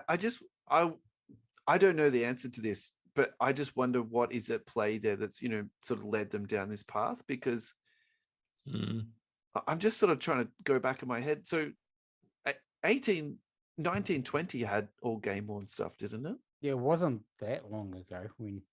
Was it 1920 when it changed? NT? I think that 1920 did have game worn in it, and I wonder if this is like hand in hand with COVID. Yeah, COVID definitely impacted it. And I think they just were like, shit, we got to get this out. We got to get this out. We got to get all of these players' checklists. We got to get them all done. And to me, like, if it's not going to be up to that standard, just don't put it in. And like true collectors would be happier to just like sort of not pay that and not actually get like an underdone product. Like, how much were you paying per box, that Australian? Oh, it's retailing for like around 6,000 Aussie now, like sort of that high fives to 6. For 10 cards, right? 10 cards, Yeah. So that's $600 per card. Yeah. It's, to me, you have to make it premium, and those things let it down. They just really do. Like, at least with Flawless, you're going to get on card. Yep. Like, to me, I wouldn't. Yeah, I'd just wait to go for Flawless. I just think they obviously just don't have the stock to use, right? So I mean, there was an issue too. Yeah, they just don't have it. So, but stop printing all the other shit. Well, yeah, the thing is, there's nothing wrong with just being honest. I mean, everyone knows the deal with COVID. There's not many games being played. What could they do instead? We're going to replace the RPA with a inscription line. Custom. Maybe they have Cade. And then something about the team. I don't know. They could have gone a different way with it. I guess they just wanted to keep the theme of every year consistent, but they devalued it, I think, by dropping in some less than desirable product. I don't know if that's a good argument too, like they're saying, like the stock quantity, because then we've seen like Recon coming out now, Yeah, but their whole release slate was screwed. Yeah, and now Recon's got memorabilia in it, and the last release of it didn't have any. So all of a sudden now they're putting memorabilia into a product like Recon. It's like, I mean, it may be, we don't know when they printed them really either, is the thing. They may have pre-done a lot of it or had it all prepped, and then everything backlogs, and it might just be a decision around, geez, what do we do? We have to put something in there, and maybe that's how it kind of goes. Yeah. Where maybe things had caught up a bit on the back end when Recon started coming out, and they had some more stock to pull from. Who knows? So, Carl, are you saying that it's game-worn stuff in Recon, is it? Yeah, the veteran stuff in there. Veteran stuff. Okay, sorry. Okay. But to me, it's more like, why use memorabilia in that product? Keep it for your good releases that are focused around memorabilia. But they've definitely got stock of the veteran players, because like if you look at any of the replacement autos and stuff coming out of Panini recently, it's largely been Curry's. I don't know if you guys have those black boxes and those. Yeah, there's been a ton of Curry signed a lot of stuff, I think, because I was noticing them pop up when all the redemptions were getting replaced, and every other one was a Curry. Oh wow. Yeah, they must just be paying him a mint to sign all those. I can't think of any other reason for that. But yeah, you're right. And that sort of high-end white box 101, he's a staple. But I mean, he's a good price. He's a good replacement player. And I think that's maybe the majority of people probably be like, it's a good trade-off. Yeah. Happy with it. Definitely. Yeah. Especially from a LaMelo, which is sliding down in value at the moment. And you sort of anticipate that Curry will just keep trickling up. So it's not, Well, especially, after the championship and stuff as well. So, I mean, I guess there wouldn't be that many people that would be pissed off that their whoever the hell redemption got replaced with a Curry white box 101 or something. Yeah, I'd be happy. Yeah. Going back to Recon, do you know what I'm surprised about Recon? That product is still around. Why is that still being produced? I thought they would have cut that after 1 year. Was it into year 3 now? Second year of its own release. It was in Chronicles before. Yeah, it was part of Chronicles. Oh, yeah. Yeah. God. Unbelievable. But I mean, that's probably since they knew they were losing the license, right? So I think everything's just on the table at the moment. Yeah, like I'm not gonna flat out say, Panini's just in it for a money grab, Yeah. But part of it is like. I mean, you kind of it's a lot of different factors. Yeah, there's a lot of releases that probably don't deserve to be there. If you've been a bit critical around it, but I don't know. I mean, if what it's sort of doing at the moment, some of those have become a bit more affordable. So if we're talking about kids wanting to run rips and packs with their dad, or save up and buy something, those are all of a sudden affordable again. So I think they've got a place in the market, and as long as it's not a quote premium product, and it's just a fun rip, and you can get game worn things, and well, cool. Yeah, I think just pay what you want, you expect what you pay for. Yeah, but I don't want to see that shit in Flawless or anything like that. Yeah, exactly. That's what I mean, like Flawless, NT. Why are we getting not premium product in something we expect premium? Yeah, that's what it comes down to me. And anything, because I actually like Chronicles. Like I like picking up a whole bunch of rookies and collecting base sets, and it's cheap. And like Luminance looks cool. So yeah. I know what I'm getting. And that's it. Yeah, but you know what you're buying, and there's an expectation. Nice. Yeah. There's an expectation. Yeah, exactly. Panini has done that. They've nailed every single price point. That's like one thing you can't take away from them. They've nailed. Fanatics have taken it away from them. That is true. They get to take over it cold-heartedly. Yeah, that's it. Look, I personally think the best thing that happened to basketball cards is Panini. I know that's a very unpopular opinion. That is a hot take. Yeah, and I think the stuff that they've done is frankly ingenious, and they do come up with. I still reckon they'll be around. I think even with Fanatics taking over, I think they can't. Panini are going to play a vital role. Yeah, I could not agree more. You don't think they're going to get bought? I reckon they might. They might partnered in some way, shape, or form, or bought. They might get bought out, but to completely remove Panini from the picture, I just cannot imagine a world that could. Panini's going to take a prism with us. Yeah, they've got that. They've got that one thing. They've got Prism. They've got the go-to product. But everyone thought the same thing about refractors. I mean, it's just the same tech by another name. You just call it a different. You just rename it and use the same. Yeah. Yeah. So I mean, I think the cynic in me thinks that because Panini did 44 variations of Prism, they've kind of exhausted all the naming rights around whatever you could call a refractory looking card, that Fnatic's going to have to invent a word to call it something. Or buy a word off Panini. Yeah. Well, they've done everything. They own Top, so they could just use all their refractor types, I suppose. Yeah, but so I'm actually looking forward to that. I'd love to see the word refractor coming back into the market. Cool. Yeah. But some of my favorite cards are refractors. The only thing I'd say about that is I would say that the Topps products that have been out so far have been about as well received as what's the worst product in Panini? Oh, Recon. I would say that all the top stuff that's come out has been still not as well received as Recon. So yeah, I don't think that. I think if the assumption is, Fanatics will get rid of Panini, they'll just roll out Topps and everything's going to be fine.